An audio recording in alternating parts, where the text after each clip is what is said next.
everybody, and welcome to the FFC show. My name is Thomas Harkin. Today, I'm joined by our senior official, Caie Copp, who is the head coach of Titans Kickboxing and Spartans Kickboxing.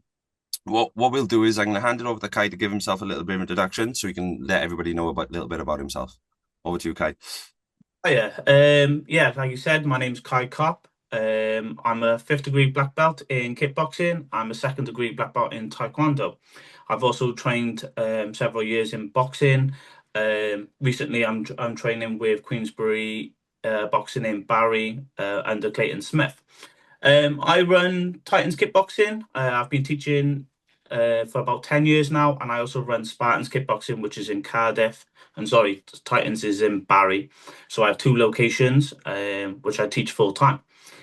A little bit about myself. I've been officiating now for about 12 years now. And that started off with just boxing and kickboxing and it's progressed into K1 and judging Muay Thai. And hopefully in the future, it'll be MMA and on the big stages, hopefully. Nice. Um, yeah.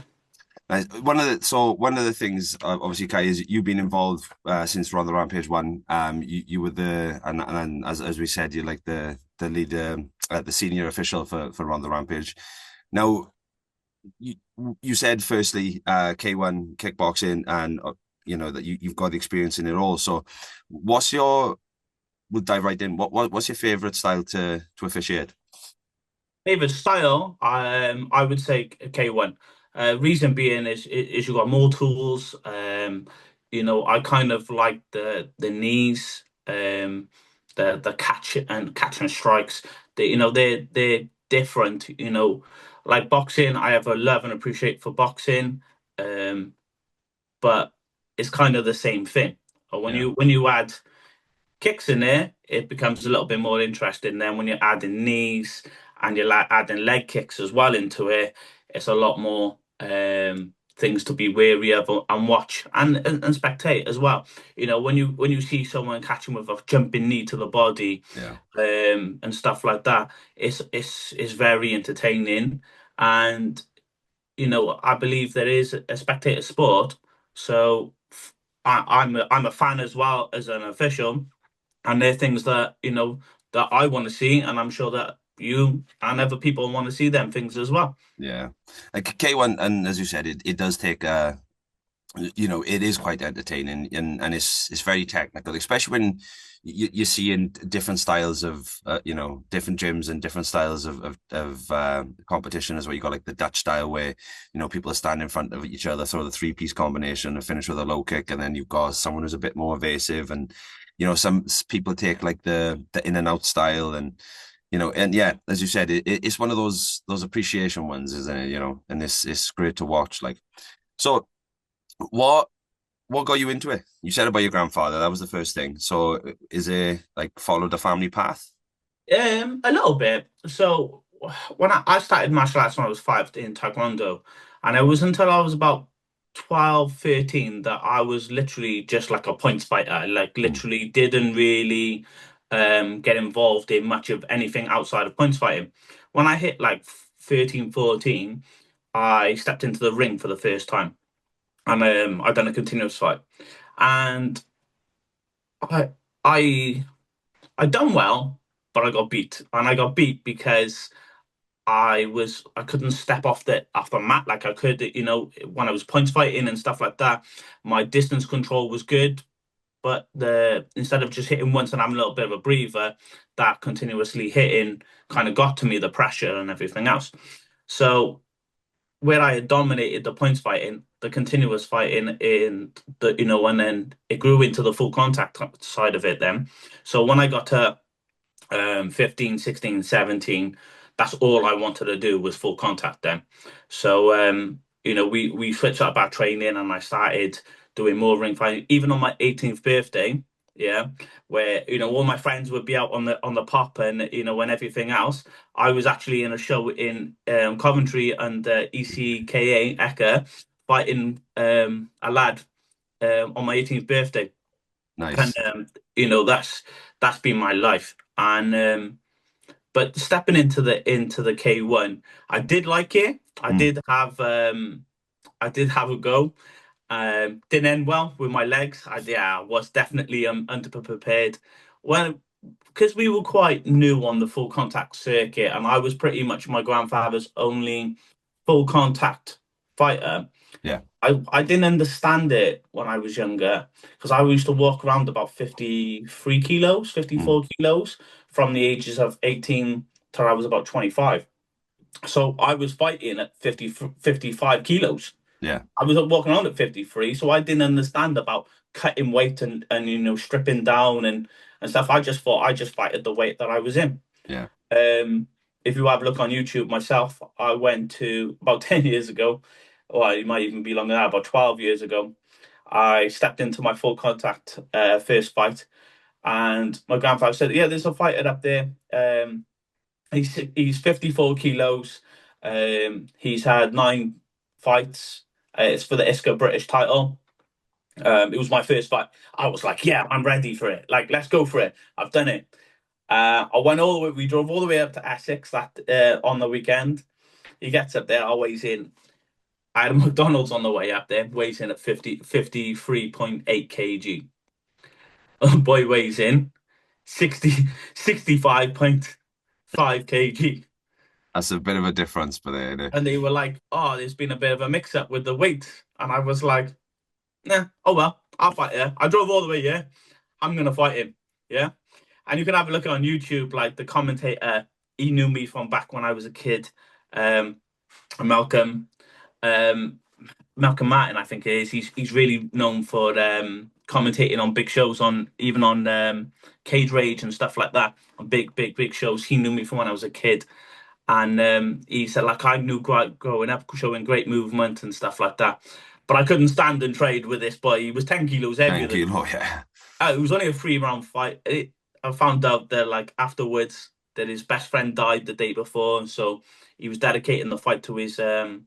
And that's why I stepped in, blah, blah, blah. And he was going out to search and destroy it. But what I didn't realize is until afterwards that he had 9 fights, 9 stoppages. Now you have to finish. So I was the only person in my first ever full contact fight as a senior. I took him the 3 rounds. All right, I had a count. He did hurt me. I didn't have the strength to keep him off of me, but I give him a fight. And it was Mm. all respect afterwards.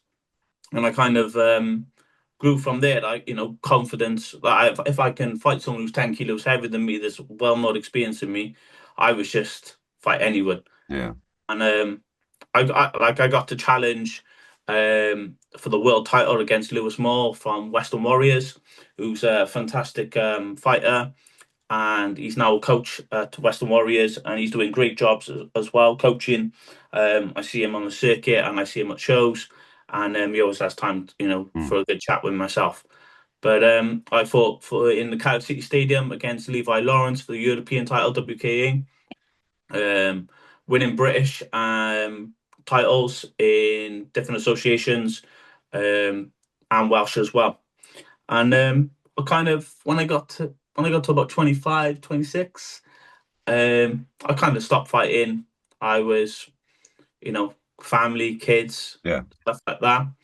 And I kind of moved into the coaching, into the refereeing.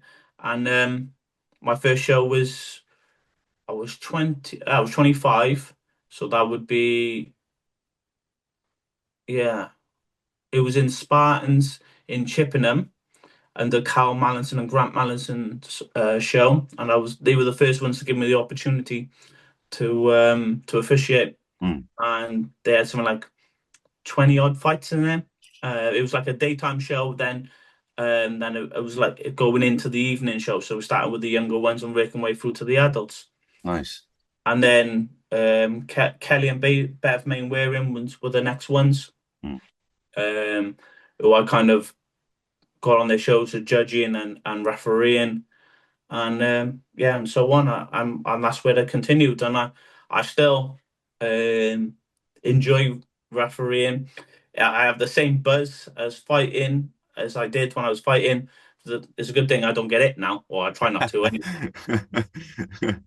Stay out. Yeah, you staying out of it. Like, no, I get you. Yeah. One of the things, Kai, right? I wanted to to ask, right? And I wanted to break down a little bit. So we touched on there was three types of disciplines that you said that you've competed in. Sorry, full contact and continuous, right? And that was the two that you said that Yeah. you've competed in. So can you just break them down just so people can understand, like, because I'll be honest, man. Obviously, you know Foxy, Logan Fox, who trains under me. Like, there's sometimes when I first met him and he was telling me the differences between like the kickboxing styles. It was like it was continuous, then it was the points fund, then it was this. It's it's so elaborate and it's it's so deep to see the differences. So can you just break them down just so everybody understands the difference between them all? Yeah. Sorry, I'm just getting a phone call. I'm just gonna cancel that phone call. No, no, bro. Yeah. So yeah. Do you want me to start from the from points Yes. fighting and So just kind of yeah, the pathway? if we start at points fighting, just to kind of give everybody that, because like as you said, the different styles lead to different things, isn't it? Yeah. And one of the things that you do see in prize fighting, which a lot of people have probably seen, is the elaborate stuff. Like you see the really cool flashy kicks and all of that type of stuff. And then, as you said, then you see the difference in the continuous stuff. So yeah, if we can break it down a little bit and go down the path just Yeah. to show everything. Just before, like obviously, I explain that like you are starting to see now points fighters actually coming more into the limelight. You got Yeah, MVP, I was just about to say MVP. yeah, MVP, Raymond Daniels, Yeah. even Stephen Wonderboy. Who's not new in the game. Who's actually a veteran in the game. He started off in that sport Mm. karate points fighting style, and over in the Europe it's known as points fighting, but over in America it's actually sport karate. That's what they call it. So Okay. if you ever use sport karate in Europe, they call it points fighting. Mm. So points fighting is about scoring points, and you get different points for different techniques. So if you throw a hand technique to the head or to the body, you get a single point. If you throw a head kick, you can get 2 points. A body kick is a point, but it's more about distance control, timing. It's not just about like we stand here and we throw loads of techniques, and hope for one lands. It's more about precision and about accuracy, Yeah. timing, and the distance. And it doesn't have to be a knockout shot. It can just be a touch. But when two people are at full pelt, attacking each other, you see things. You see there is actually power in it.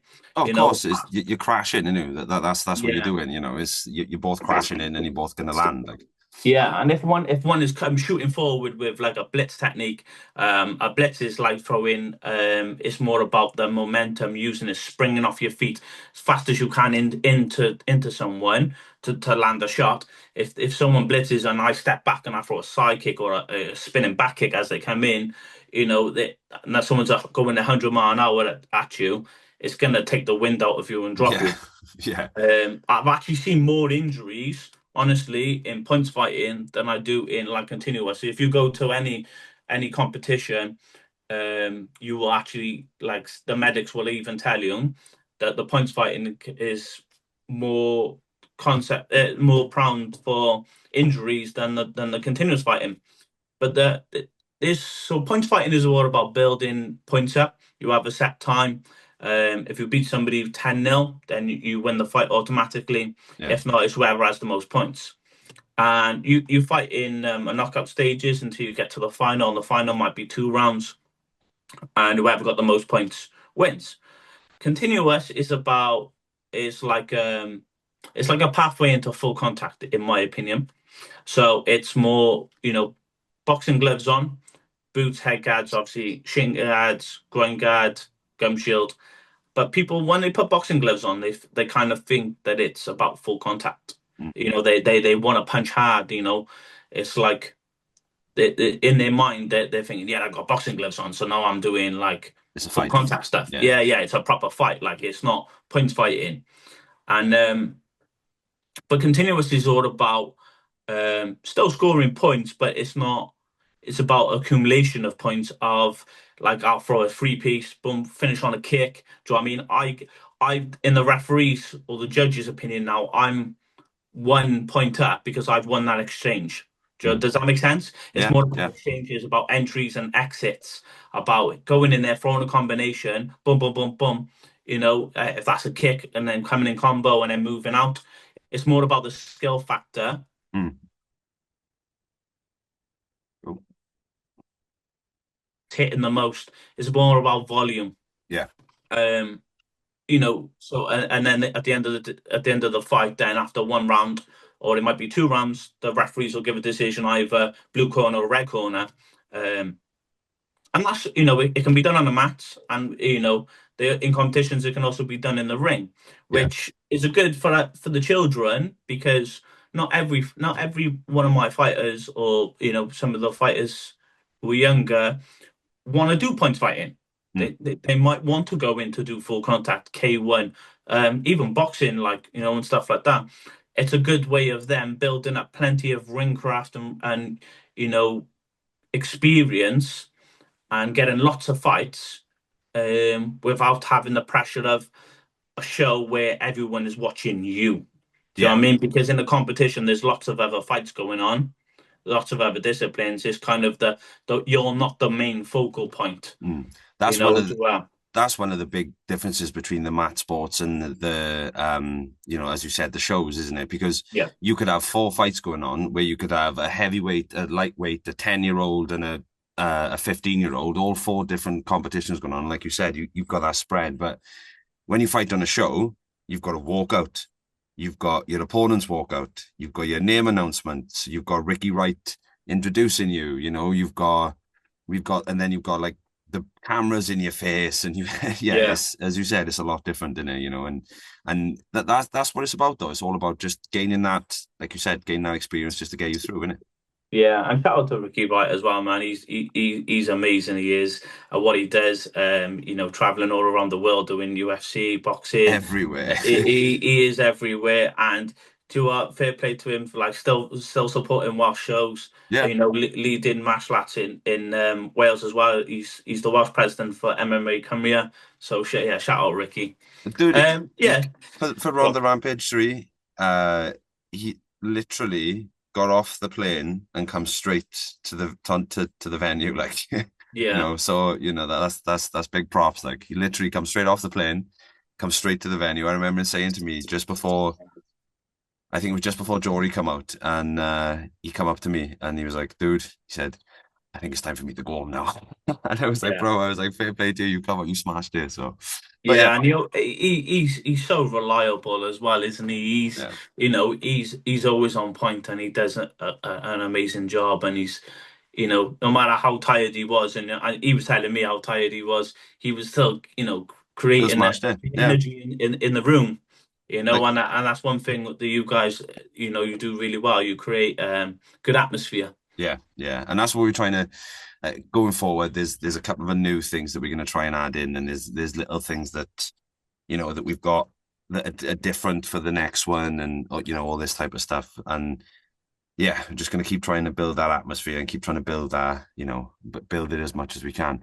Now, Yeah, we broke down like continuous, and now on to K1 and boxing. Now, this is one of the main parts, right? Like, one of the main reasons, obviously, that I want to do this is to kind of give everybody a full understanding of what we score on, how we score, and why we score the way we do. yeah, And I think that having the conversation with you and you breaking it down is going to kind of, it'll show everybody exactly what the right path is to win the fight. Do you know what I mean? Or, it'll go through so everyone can have a proper understanding. So we'll dive straight into breaking down the K1 scoring system then, right? So what what's the most common? I'm not going to say most common. What's the best way to win a fight? I think that's the best way to ask the question, really, isn't it? So it's hard to say on one thing, but there are obviously lots of different ways you can win a K1 fight. Um, each official will have a different opinion of what they believe in. Hmm. Okay, so I'm just going to give you my version of the scoring system, and the judges that we use, they share the same way as me. So um, I believe the best way to win a K1 fight is by dominating the fight with combinations, um, landing the heavier shots, the cleaner shots, um, and using all of the tools, your boxing, your kickboxing, your leg kicks, your knee strikes, your defense, your attack, also a bit of movement as well. Um, people say about this in and out style, and some people it works, and some people it doesn't. Mm. They're better with the aggression style of just walking forward and, like you said, throwing a three-piece combo and then finishing on the leg kick. Yeah. You know, this a fighter can win using both, or using both in the same fight. Hmm. Starting off with maybe in and out, and then going forward and pressing the action. But yeah, using all the tools, landing clean shots. Everyone wants to see a clean fight. Now, from a spectator view, they will want to see knockouts. They Hmm. will want to see a war, but Stoppages. yeah, stoppages, and they will want to see, what we might call as a scrappy fight. But yeah, I feel like um, kicks are more um, scored more than punches. Yeah. Reason being, when you kick, it exerts a lot more energy than it does to punch. Okay. Now, in K1, like I said, if you want to use all your tools, if you use all your tools, you have an opportunity to stop them with leg kicks, with body kicks, body knees, and your punches. You know, you have all these other people who think punching might score more, Mm. um, or the knee strikes, or even just focus on the leg kicks or a certain area. But I believe that kicking scores more. But it doesn't mean if you throw a light kick to my leg and I hit you with a heavy shot with a right hand, that right hand will score more in my eyes. Yeah, because it's a So cleaner and a stronger it's shot, the, it's isn't the it? clean it's the cleaner shot. Yeah. It's the heavier shot. It's the cleaner shot. If you've got somebody who's throwing 100 punches, but they're not doing any damage, and I might throw 10 punches in a round, but my shots are doing damage, I'm winning the fight. Yeah. So you've got to look at it as well as not just technique wise, you've got to look at the damage as well.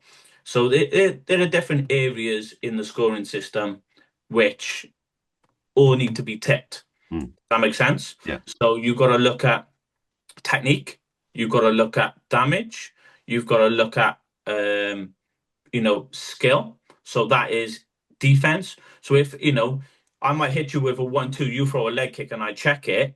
Okay, are you going to score that leg kick? No. No, because it was defended against, wasn't it? It was correctly defended against. Yeah. You know what I mean? So you also, people don't look at defense. Defense. If you kick my shin, yeah, okay, and you hurt your shin on my shin, yeah, that's like me landing a heavy leg kick on you. There's right that's one of the conversations that happens all the time because everyone always has that McGregor and Poirier, they're like, oh yeah, yeah, Poirier didn't break his leg or whatever, and it's just like, well, dude, he beat him because he checked his kick. He checked his kick, hurt his shin. There's more, like you said, if you're defending the technique in the correct way, you're still doing the damage and is still implementing as much damage as you wanted anyway. 100%. You know? It's like when you're throwing kicks, and in K1 you're not allowed to use elbows. But if you kick my elbow and you damage your foot, It's your own fault.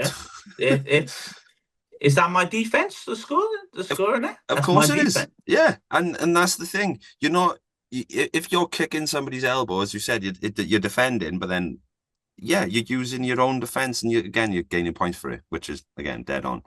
Yeah, And I think that one of the other points, and my one is knees. How damaging the knees can be as well. And one of the things that you said, obviously, is landing the clean shots.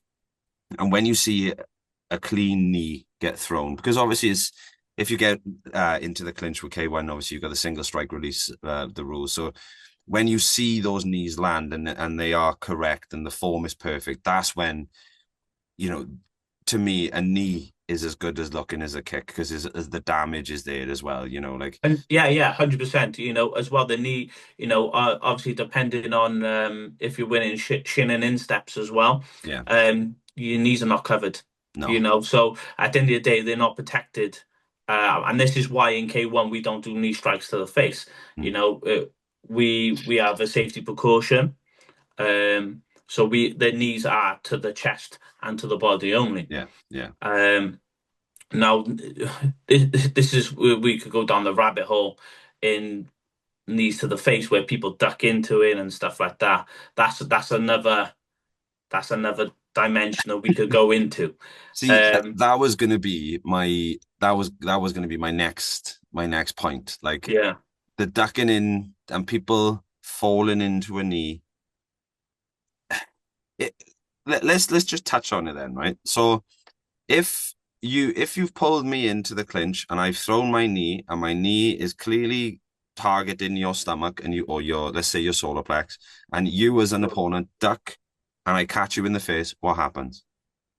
So depending on what I think of that is there's the person's who's ducked into is their own fault. So what Yeah. I will do is I will stop the fight. I will assess the damage because obviously if that person is concussed from there, I need to make sure that Of that fighter is safe. I course. will also tell the fighter, you ducked your head into it, yeah, okay, and you need to keep your head up. Yeah. I will also have a word with the other fighter and make sure that your knees are targeted to the body, Mm. and then we will continue the fight.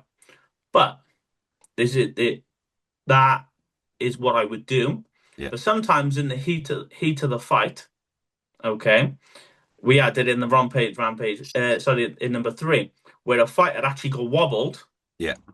because if he ducked his head, okay, but the contact was not directly to the face. It was like more of a glancing to on the side of the head, which Yeah. obviously wobbled him.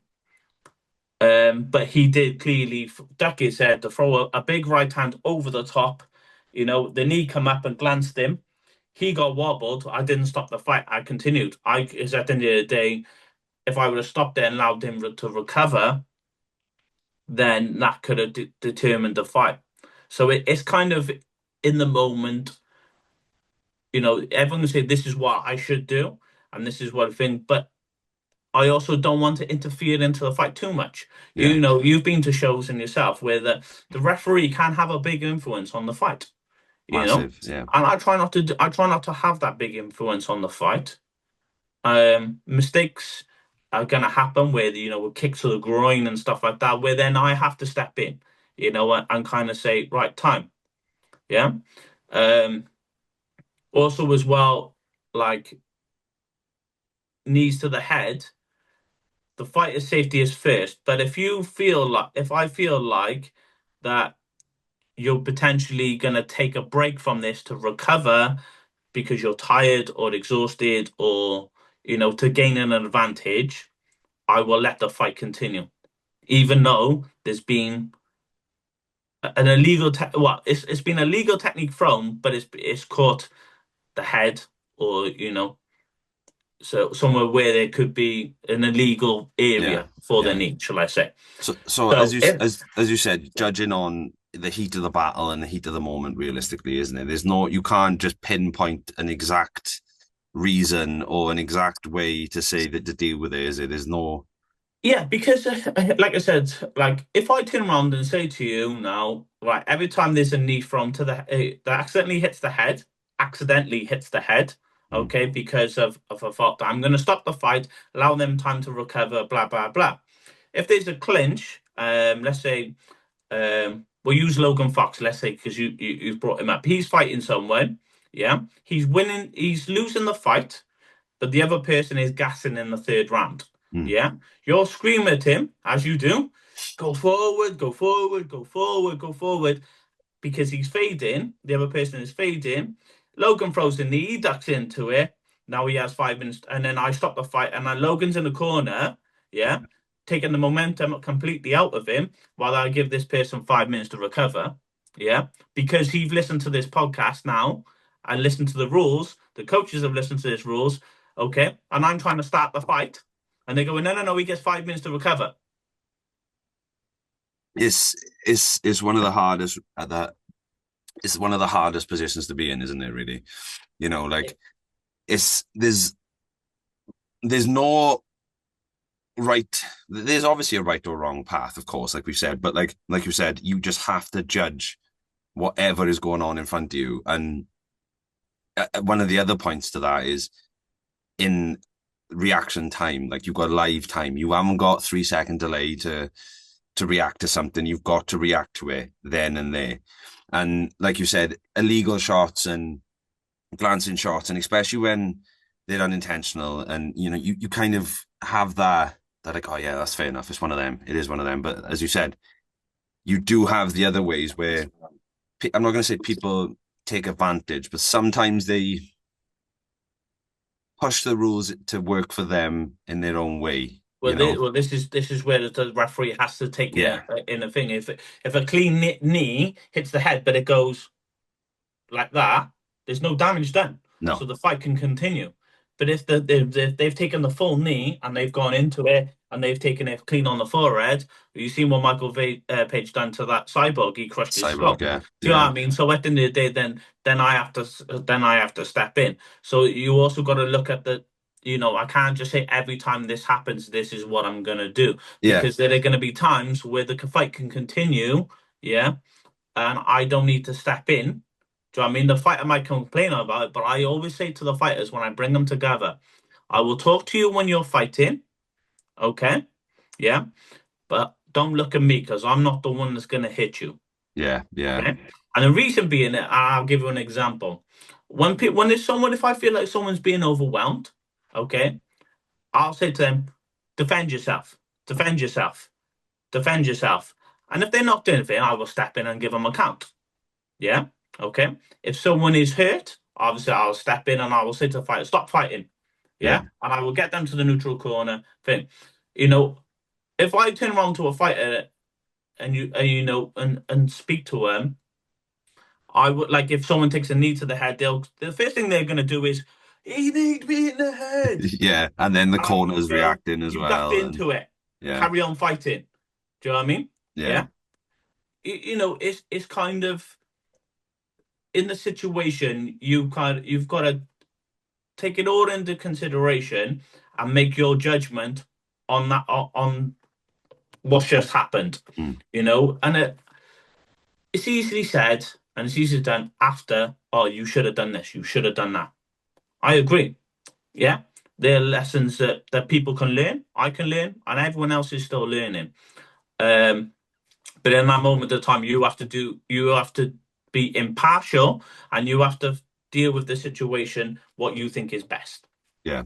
Yeah. And that's the only way that I can explain it, to be impartial, because I've seen situations happen where for one person they've stopped the fight and for another person they haven't, depending on who's in whose corner. Mm. As an official, you have to be completely impartial. This is why I don't have fighters on Rhondda Rampage, because it's a conflict of interest Of course. of me being the head judge. Because this is a type of this is what I want to take Rhondda Rampage as it can go, and I know you guys are going to be taking it, to higher lengths every time. I don't want to be um, seen as, oh, my fighters go on there, so what? There's an agenda there. Do you know what I No, mean? of If I course. don't have a fighter on there, then I'm completely impartial to anyone. Of course, I'm going to know coaches and I'm going to know the promoters and things. But look at the last show. I had a go at you, didn't I? Yeah. Because Yeah. I was telling you to sit down. It is the spectator sport, and if you've got the promoters standing up on their things, screaming things, and the people behind you can't see, do you know what I mean? All they can see is you going nuts. I'm going to be like telling you, stop banging on the thing, sit down, behave Of yourself, course. type of thing. course. And that's the thing as well. Like you said, is completely impartial. Like I still you heard it in the recording. I'm like, shit, sorry, guy. I even put my hand up and put the, Yeah, and that's the thing. Oh, like one of the things you said is progression, and when we bring in rule sets, like as you said, we bring it in for everybody, yeah, including myself, who is a promoter, but it doesn't matter, we've all got to abide by it. Now, yeah. we've just brought down the K1, and what's one of the questions before we leave it, right, is what's the biggest or the most common misconception then about when you're scoring in K1? So I'm not going to say the most argued point, but like what gets the most arguments? So in K1, if a fight is close, then you got to look at who is going to be a winner because we don't want all fights to be draws. Of You course. know, um, we want to stay away from draws as much as possible. And so when you're looking at scoring system, you can look at aggression in K1. Yeah. Okay, so aggression means if I'm walking forward, I'm throwing techniques, and you're hitting and moving in K1, I'm slightly ahead, depending on if we're landing the same amount of shots. Does that make sense? Yeah.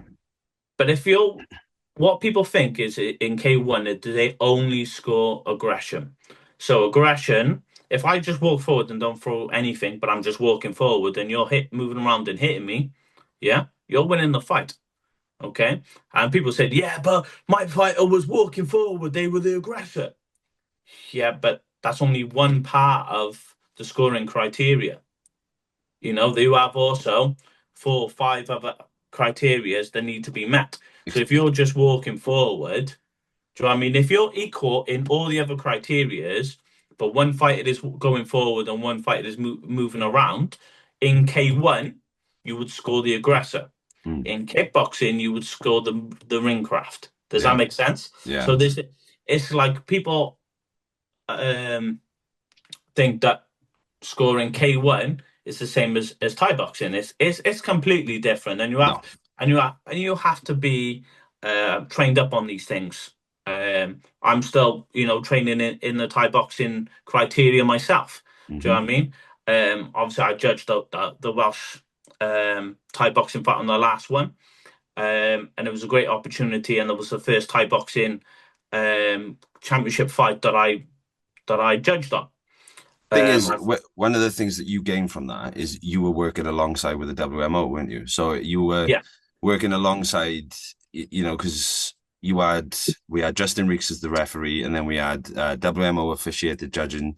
So then one of the things that you said that you took from that is you're learning all aspects of all of all martial arts. Then you're taking it all on, as you said. You're like one of the the senior judges for us, and the fact then that you're getting exposed to it all, and especially at such a high standard with the WMO as well. It's you yeah, know and it, I've got to give you props for that because you're actually helping me learn and develop as an officiate, thing, and giving me the opportunity and the platform to do that. So I got to give you props for that. And yeah, and like I said, we had the WMO officials, yeah. and we had a great, fantastic referee who. Who gave me the opportunity to be the head judge Mm. of that particular fight. And it was a great learning experience, and it was a great fight by far, probably the best fight of the night. That Yeah. WMO World Title fight. We all agreed, brother. Honestly, it was like the way that Josh and Brandon brought it, like it was such a great fight for the two of them. And honestly, I cannot wait to see Josh and Brandon back again. Like, because yeah, wow, from the two of them, it was such a great fight. Like, Yeah, it was. It was back and forth, and it was.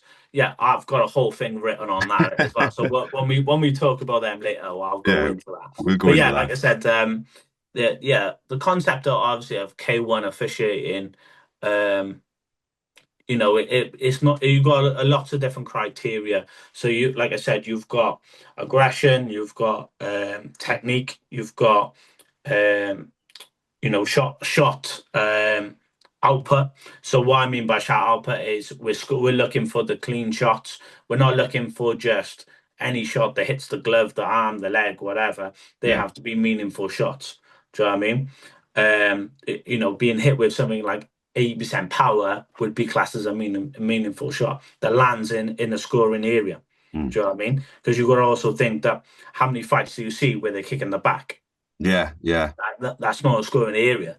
Yeah. You know what I mean? So you might throw 10 kicks, which are powerful, and kick the person in the back. None of them are scoring. Mm. Do you know what I No, mean? I got you. You've also got to look at, other areas, defense, and even your kicks as well. Like, do you know what I mean? You can't just go into a K1 fight and just box your whole way through. You have to kick. You have Do you to. know what I mean? See, my other one with that as well, right? I found from my own experience that if you don't use all tools, including the knees as well, if you don't use all tools, I don't think you're gonna gain any form of advantage. It happened with Liam. Liam was fighting a guy who was just a boxer. Just play. He was throwing, like we were talking about. You throw like a 1-2 finish with a low kick, or 1-2 finish with a body kick. No knees. Every time they'd meet, Liam would throw a knee every single time, and that's what edged him the fight, was the fact that he was using all of his weapons. He wasn't just boxing and then finishing with a kick. Liam was throwing a two low kick, whatever, but every time they come into the clinch, every time they would meet, every time they hit the corner, Liam would always be the first one to throw the knee. And I think that's what won the fight. And as you said, isn't it? It's being clear and using all weapons that you have. And this is the benefit of obviously this interview. Mm. It's basically that if I'm scoring your fight, coming from a kickboxing, in kickboxing rules, you have a kick count. Yeah. Yeah. So you have to continuously kick. If you try in boxing, you actually lose the fight. No matter if you knock me down or whatever, you lose the fight. If you don't kick, you can't win the fight. Okay. In Didn't know that. K1, they don't have that rules. Okay. But if you're boxing the whole way through and there's somebody else that's kicking, yeah, me, myself, and the judges coming from kickboxing, taekwondo, which is more of a kick heavy sport, we're going to be more focused on them kicks, Yeah. you know. Unless you're stopping that person with your punches, we're going to be we're going to be leaning towards the kicker. Mm. You know what I mean? So if you've got myself and the judges and you're on Rhondda Rampage and you're doing K1, do you know what I mean? Yeah, we are looking at your punches. But if you're throwing powerful, meaningful kicks, do you know what I mean? They're more of going to catch the judge's eyes. Yeah. I Yeah. mean, so for the ones who are watching this and going to listen to this, and you're fighting on the Run the Rampage, make sure we see them kicks land. Because they're going to be counting. And obviously, everyone wants to see the spinning kicks and stuff like that. And the judges, they're going to catch the judge's eyes. Yeah. You know, um, jumping knees, good clean leg kicks. When you kick someone's leg and their whole leg buckles. Yeah. I mean, they're eye-catching shots that we want to see as judges. Yeah. When you see the leg go, or the hip move, when you see the low kick land, or no, I know exactly what you're saying. I know exactly what you mean on that one. Now we'll touch on boxing now. As we said, you officiate both for us. So let's touch on some of the scoring criteria for boxing. I know it's obviously we've got less weapons to use now. But is there much of a difference in the breakdown of the K1? So what I mean by that is landing the effective shots, landing the cleaner shots, and is there much of a difference in the judging criteria for boxing that you see? Not massively. But what we're looking for in the boxing is more as well is activity. Yeah. Okay. So if you're working on if you're throwing right hands and you're throwing big right hands which are hitting, but I'm jabbing you and I'm outboxing you. Mm. Do you know what I mean? And I'm still landing heavy shots, but they're not as heavy as the other person. They might land three the heavier shots in the round, but that's all they've thrown, and the other person is outboxing them. Yeah. Do you know what I mean? Activity level, constant movement. Activity, Yeah. yeah. It can't just be tap tap tap tap tap. It's got to be with maybe a fast 1-2 body hook. Yeah. Slip off right hand to the thing, catching them with technical shots. Where the boxer's going to win. It is called boxing. Yeah. You know. Um, so really, more boxing. We're going to be looking at more of ring craft than aggression. Um, Jury does it well. Jury Lewis, he's a good boxer and is a good way to explain, the difference between a fighter and a boxer. Yeah. You know, and even though he can do when he's got the mentality of a fighter, he's at his best when he's boxing. Yeah. You Yeah. know I what I agree. I mean? agree with you there. Yeah. As when he's boxing, he's making you miss and making you pay. He's hitting you from all different angles, and even every shot is not going to knock you out.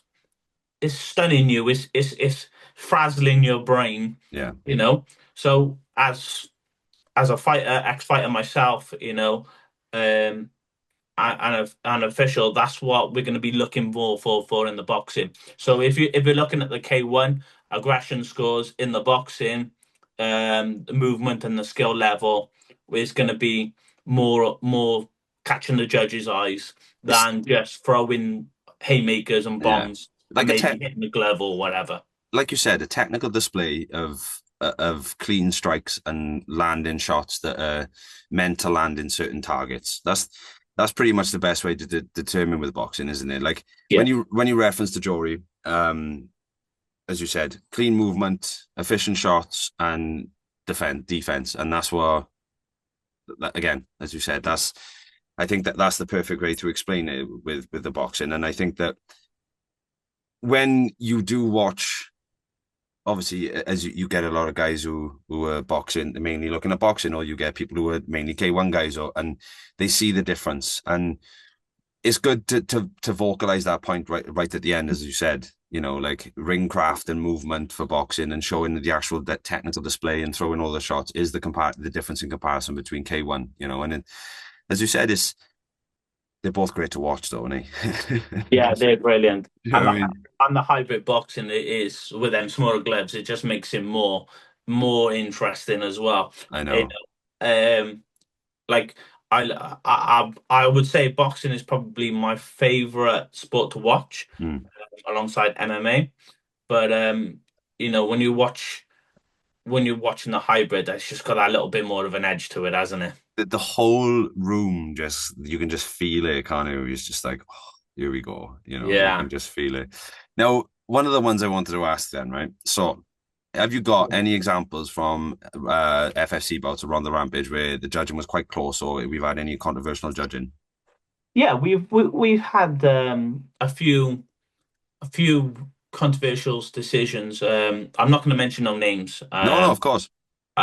Because it's done with confidence, and we don't want to see people coaches feeling like that they're being called out. It should be done confidentially, and we have a process, don't Yeah, we? that's what Um, I was diving into really. It was more yeah. of what's the process for a coach to appeal a decision then?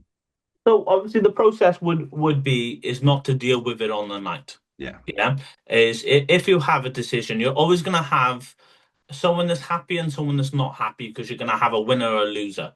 Do you know what I mean?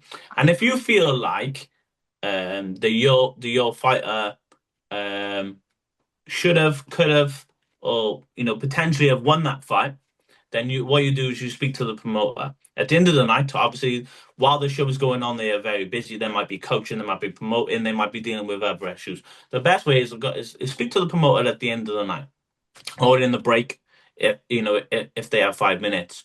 Then the promoter will contact myself.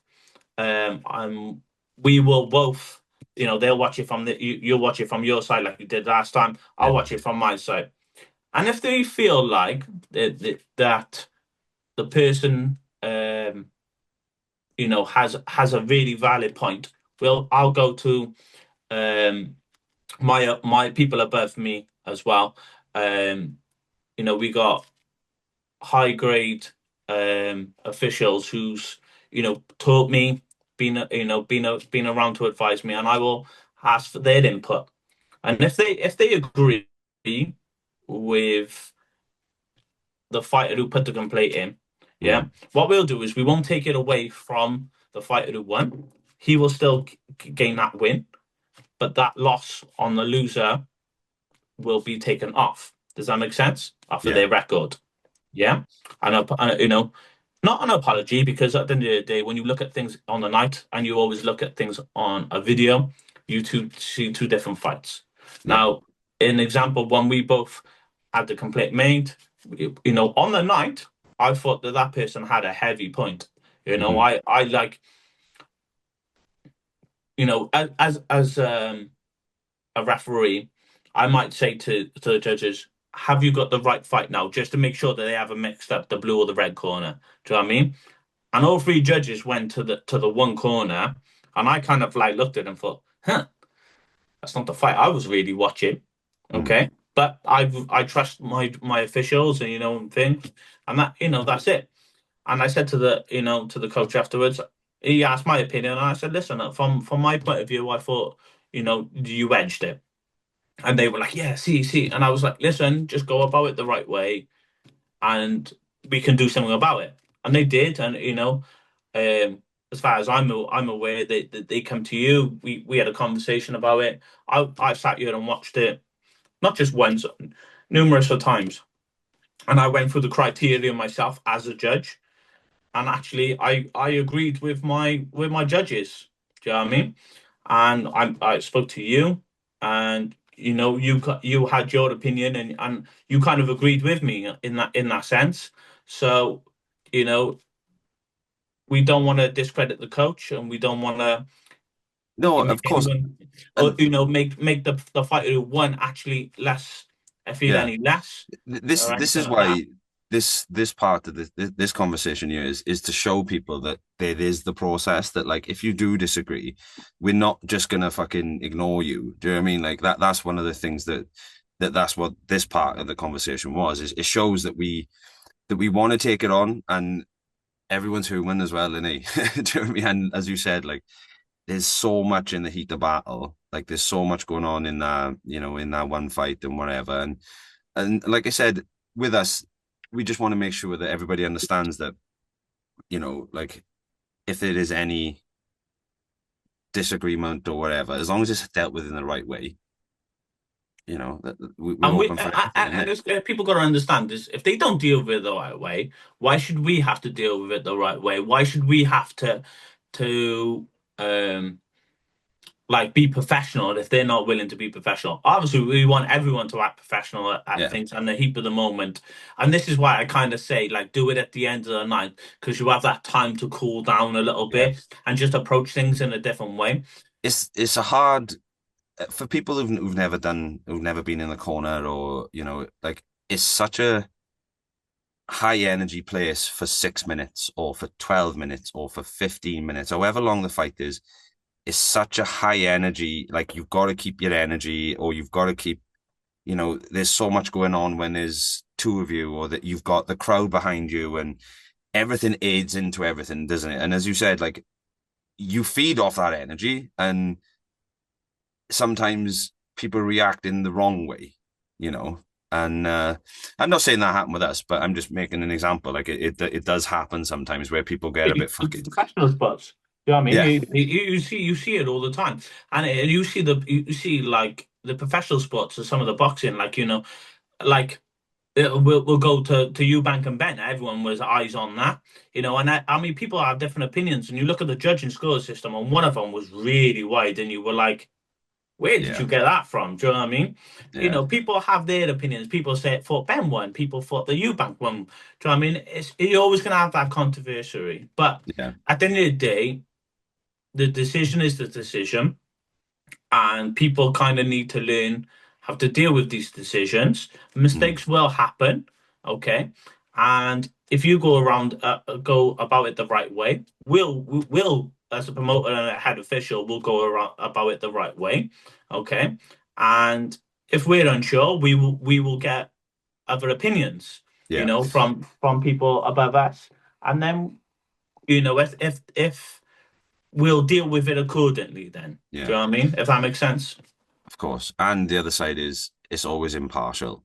That's one of the other things. Like you said, like we go to a third party, or you go to outsource to like a different promotion and get they have judges, or we'd always do it in that way. But like I said, I wanted to touch on that because I don't think it's really spoken about. You know, like if anyone has this, because you hear it all the time. There's no sometimes about it really. You hear it all the time. You fight on some shows and they're like, "Oh, that was a clear fucking blue corner won that," or clear, and then it's like, well, okay, so if a clear blue corner won, what's next? What's the process to deal with it? Do you know what I mean? So it's good that we kind of like opened up there, so then people can understand and see that there is a process if there's a disagreement, or I feel like in the process is right about. I feel like we've touched on it before about like as well. People are quick to shout these things and be negative towards the officials and stuff like that. Um, because they're only watching their fighter, they're only seeing the yeah, fight from one side. Um, but if you want to put a complaint in it, I feel like the procedure got to be it can't just be like, oh, every decision we're going to make a complaint. Do you know what I and mean? yeah, that was the conversation that we had, wasn't it? Mm, Because me and Liam spoke about it, where it was like, if we open up this procedure now, where it kind of gives everybody free reign to access it or whatever, you're gonna get it where people are gonna they're gonna fucking not agree, and then as soon as they disagree, then it's like, I'm gonna put this procedure in, and then I'm gonna do this, and then I'm gonna do that, and then you just kind of open up this can of worms, and for no yeah. reason, like. Yeah, and like myself and yourself, we're spending hours of our own time then dealing with people because they're dealing with watching fights, doing this and doing that, scoring fights and everything else. And like I said, I don't just sit there and watch the fight once. I'm gonna watch the fight, numerous times. Five, That's six, out of seven my own times, time, yeah. yeah. Do you know what I mean? So and score it, and you might look at one fighter, you might look at the other, then you might kind of like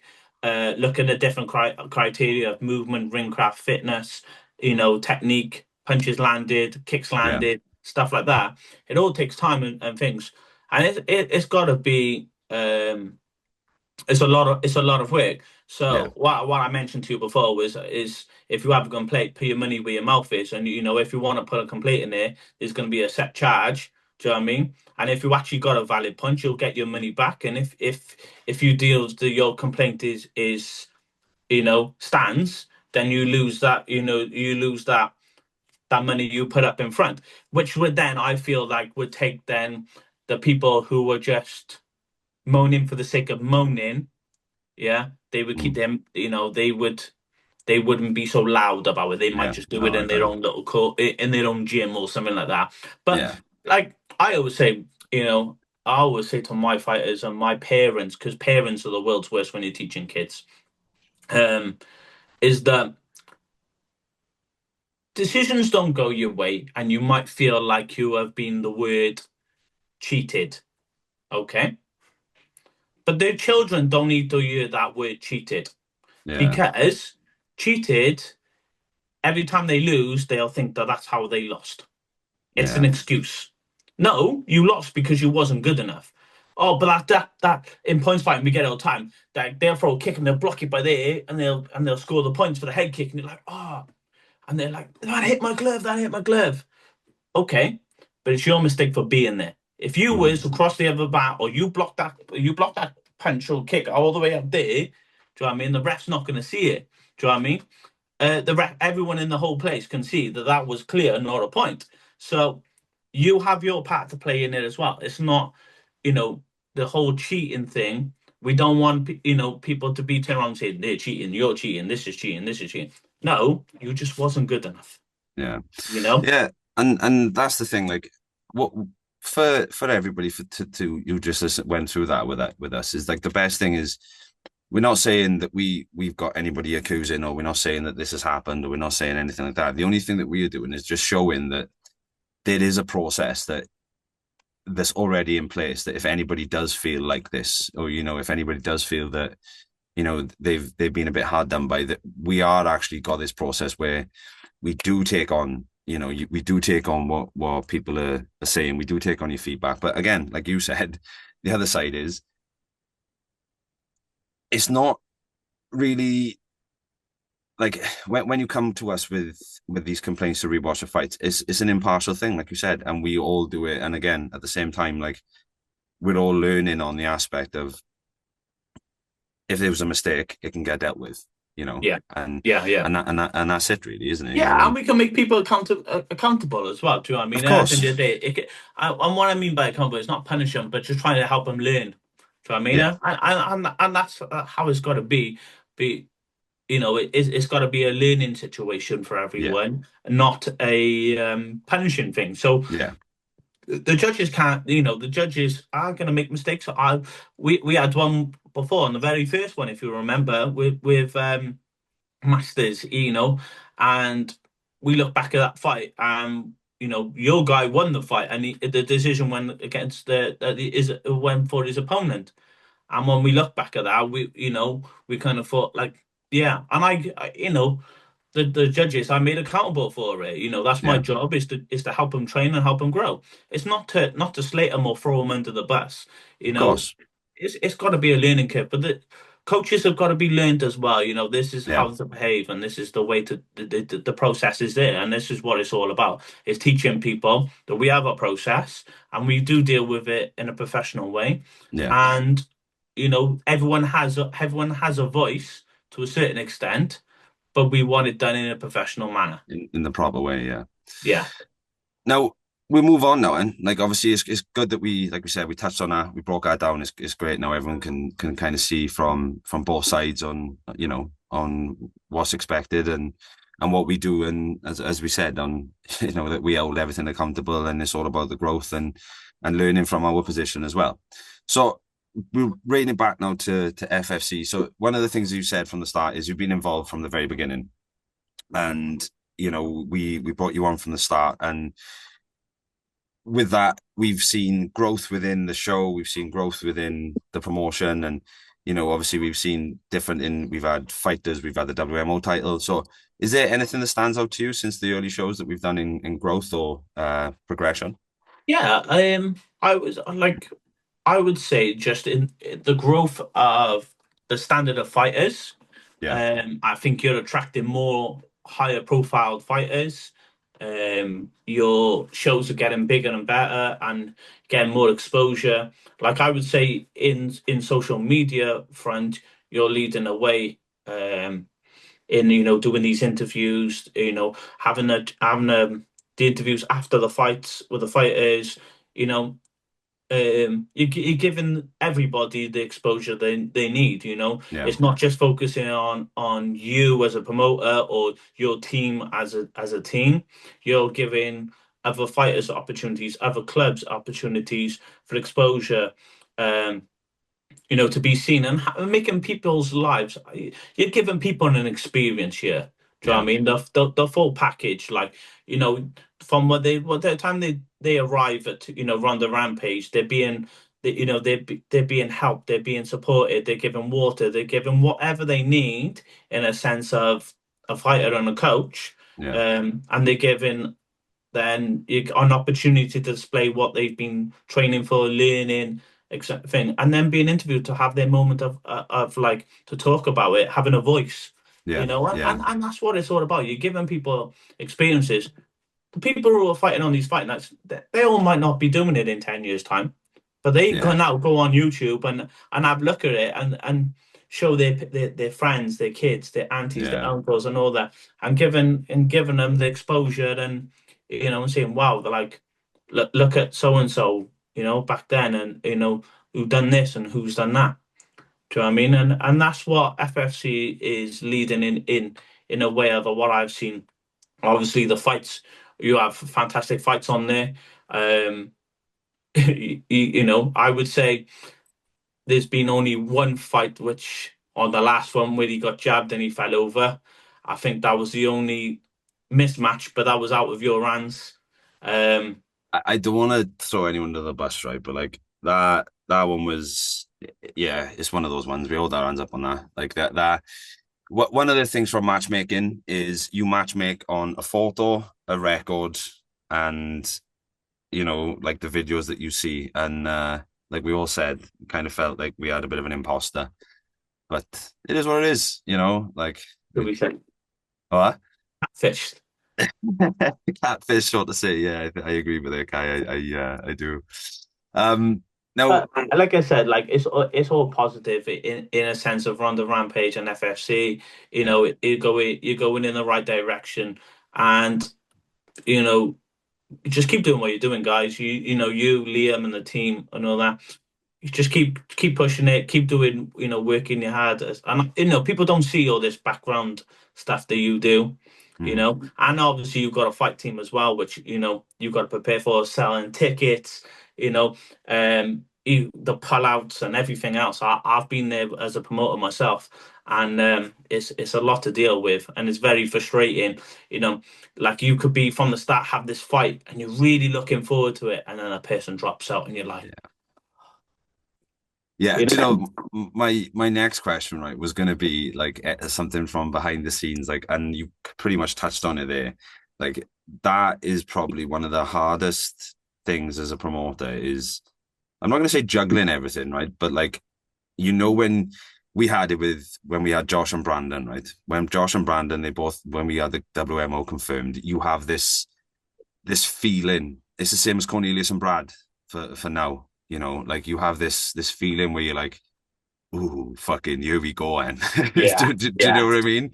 And then yeah, you get that, and then you kind of like you build the show then around. I'm not going to say around that one fight, but you can like build the show around that, and then then that the feeling like when you get that one fight confirmed, or like that one that you were really pushing for, or like when you get your main event or your co-main event confirmed or whatever, that's that big fucking yes moment. And then, as you said, one of the worst ones is you're 2 weeks out and you've had two pullouts for no reason, or you're the day of, like we had it, fucking hell, we had it the day of and the day before. And we even had it on Rhondda Rampage 2 where one guy didn't even turn up. Like, yeah. and that they are the times where you're just like, what the fuck, what's going on by you? But then you weigh it out then. Like I said, you weigh it out to those other feelings where you get, like I said, Brandon Brockway, Josh Abadura, you get that WMO fucking main event. You get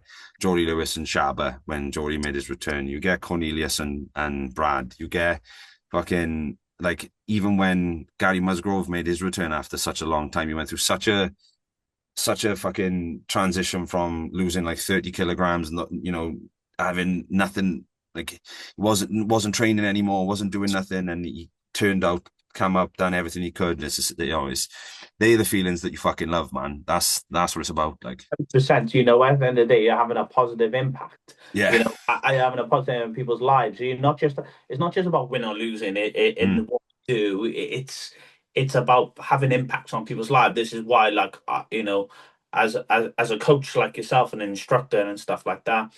Um, we're in this business. It's not to build fighters, it's not to build things. Obviously, they're the positive, they're things that we do, but our main game is just to help people yeah. mentally, physically, and pass on our knowledge.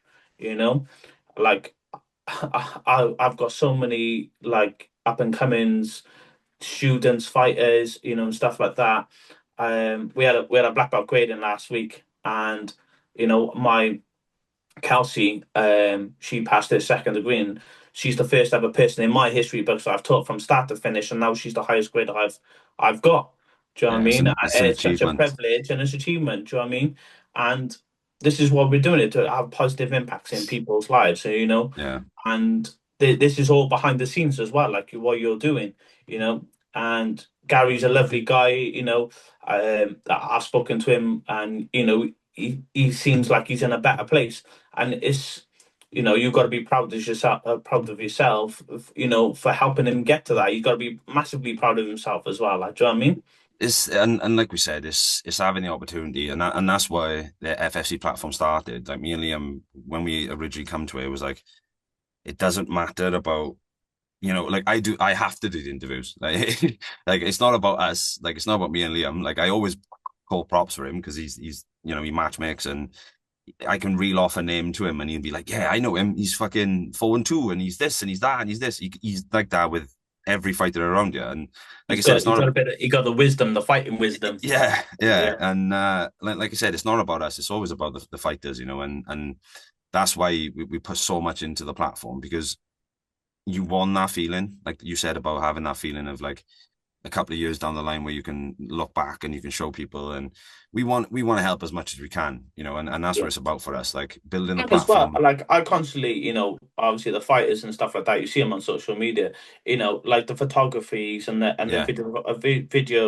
videographies and stuff like that. I mean, people are like posting like, their profile photo is on FFC yeah, and they throw in a right hand hook to yeah, someone or a kick to someone, and you're like, or they got their title belt. I'm sure Josh's his profile photo was him with his title belt with his WMO World title. you know Do you know what I mean? You're going above beyond. and that's a shout out to Captured by Jazz. Like Jazz has been here since the first one, and Jazz, like, she fucking smashes it. Like even the way in photos, like she comes up completely out of her own time, and one of the other things is she comes to the gym and she'll take photos of the guys in the gym as well, and like you're right, having that little bit just adds that little bit more as a fighter feeling. Do you know what I mean? Yeah. And I think having, as you said, having the photos and having the videographer the way we do, like Jack from Little Dino Media, he he's as passionate about it as everybody else is. Like when I first had the conversation with him, I spoke to him for about an hour and a half, and again, like you, he's been with us from the start. And I don't want to go too much behind the scenes with Jack because it's quite one of those ones. Like, but he come at me with so many ideas where it was just like, right, we'll do this. Cool. Yeah, Tom, I'll tell him what I wanted. And then he'll come back at me with, yeah, we could do that. But what we'll do is we'll do it this way. And it's the same as he's just like yourself. It's just all about the growth aspect. And, he's in with it. And excuse me. And that's one of the things that we've always wanted is like we built the team from the start and we just keep pushing and pushing and pushing with the same type, with the same team. Like, so pass on now. We'll jump into fight breakdown. I know we've already prepared some questions, right? But the first thing I want to ask you is, what's your thoughts on Cornelius versus Brad? Ooh, so that is spicy. I That is know, right? spicy. Brad, he exploded onto the scene. He looked like a bit of a warrior when he walked in with a black eye. Do you know what I mean? He had this full-on like beard, and he was like Yeah, rough and ready. Didn't even have like a coach's team. He had this like his mate in the corner. And he was like, yeah, no F's given. Like, do you know what I mean? And then his opponent come out with like with all the gear yeah. on. Brad did, yeah, Props to Flow Fightwear, man. Then shorts were quality. Um, with all the stuff on, come out smooth, like tanned. You thought, oh yeah, here we go. This yeah. is going to be a good fight, and then bam. Do you know what I mean? No. He hit him, and he caught him flush. And yeah, I don't think anybody's going to be forgetting that night. That moment, for a very long time. I know. You're going to be hearing stories about it. Hmm. Um, and the fighter who lost, he was very gutted. Um, and I'm sure, like, I hope he's okay. And I'm Yeah, sure. yeah. Um, Brad's back in the gym. He's back working. It's like one of the things that you said, which is what me and Liam spoke about, and what me and Brad spoke about. It was the perfect shot. yeah, Do you know what I mean? Like yeah, one people obviously know that Brad's couch and Cornelius are fighting at 85 kilo, but he was originally fighting at 90 kilo against Brad Bailey, and 90 kilograms in 4 ounce gloves is it's like getting it with a sledgehammer. And exactly, yeah, Brad Couch said, like Brad Couch got it with a left hook and a right hand, and he hit him and he hit him, and you see Brad's head just snap back, and then you see Brad Couch throw that overhand, and it was just it was just one of them. But I'll be honest, this will be my second time coaching against Brad Couch, and like I've already done my interview with Brad, and I got a lot of time for Brad. He's a lovely guy, but that guy he is I've got no favorites in this. Like, obviously, I'm very impartial. Corn is again part of my team as well. Like, I'm always in Cornelius's corner. But that guy has completely changed his attitude. Like, from what he told me in the last interview, where he said to me, he was like, Tommy said, I'm full time now. He's training 3 times a day. And then you've got Corn, who's just literally 3 weeks ago just taken over his new gym. Corn's in the gym 3 times a day. So you've got these two absolute gladiators who are preparing. I padded Corn the other day, and Corn's a southpaw. He's always been tricky. That's the way he is. But like, he's got this fire burning inside him that, like, he told me on the night after he seen Brad, he said to me, he goes, I want to fight him. I was like, I fucking know you do. I was like, as soon as I got out of the fucking ring, I knew you wanted to fight him. Yeah. But yeah, man, I cannot Think wait it's for that. possible, so because like a lot of people would be like trying to swerve Bradley now, like, do you know what I mean? And Cornelius, his fighter spirit, um, is I want to fight him. Now let's see if that's his upgrade or his downfall. That's what it's about now, isn't it? Is he gonna be able to? Because he's gonna have to level up against Bradley at 85 kg. Corn's usually around about 80, 80, yeah, that's 80, what I'm yeah, saying. Yeah, he's the FFC 80 champ. yeah, Do you know what I mean? So he's having to step up in weight. Bradley's coming down. Do you know what I mean? So that's gonna be new for both parties. Forearms, gloves. Bradley's kind of, he's been there, done that. I don't think Corn has done hybrid boxing. yeah. He fought I think 5 or 6 times in hybrid boxing. Okay, okay. Yeah. And Um, but the only difference with that though is Corn, I think it's 4 times maybe. Corn has never fought somebody. He's always fought people either his own size or just a little bit shorter. Like, I've every fight that I've cornered him in is kind of been a little bit shorter. But Brad Couch is, I'm not going to say drastically shorter, but he's got that little bit of, I think he's about 5'10" and Corn's 6'4". So it's that bull and matador style, isn't it? It's that, like, can Corn keep him on the end? Can Brad, crash his way through? Oh, dude, honestly, and the like, southpaw as well. That's a twist in its own as well. Like, do you know what I yeah, mean? At the end of the day, is Bradley going to be able to fight against somebody who's a southpaw? But Corn's going to be used to fighting people who are orthodox because exactly. 90% of people are orthodox. So it's Mm, it's nothing new for Cornelius, but it's going to be something probably new for Bradley. Do you know what I mean? yeah. And it's an interesting one. Like I said, it's going to be Cornelius's heart. Is it going to be his downfall or his upgrade?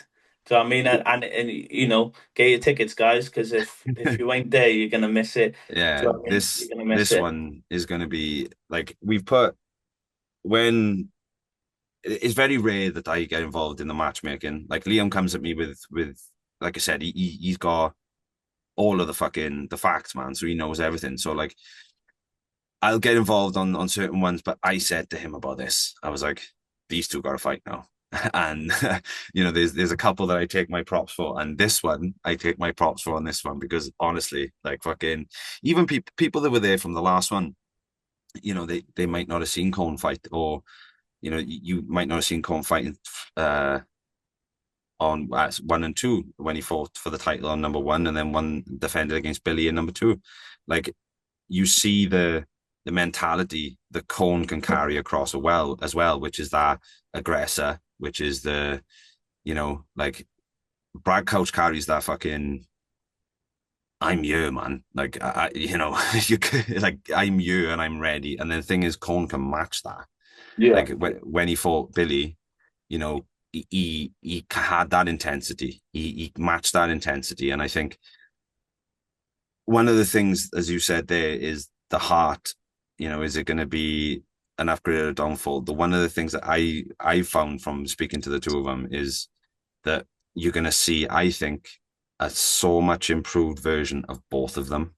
Yeah, you know. I was going to say that because Bradley's going to be looking at Cornelius as Flow Fightwear's poster boy. Do you know what I mean? He's going to be looking at thinking I'm going to take their poster boy out. Do you know what I This mean? is the And thing, then you know. Cornelius is going to be like, oh, I'm going to take your highlight reel and I'm going to Yeah, make you into one. Do you know what I mean? this is the thing as well. Corn is like he obviously we're gladiators. They we cross train. So like they come to us, we go to them. So it's kind of like we're all one big team kind of thing. So then Yeah, Corn kind of took it personal that Brad knocked out our Brad. So it's kind of like, well, right, motherfucker. yeah. You I'm going know, to yeah, let's yeah. go. Like so, And they, like obviously, you said, they're both training 3 times a week. They're both going to be dude, three leveling up, times a and then day, three so times a yeah, 3 times a day. day. Yeah, sorry, Do you three know? times a And day. Yeah, they're both you going to be know, leveling up, and they're both going to be coming in their peak. And they're going to both be in there at their peak, yeah, and let the best man win.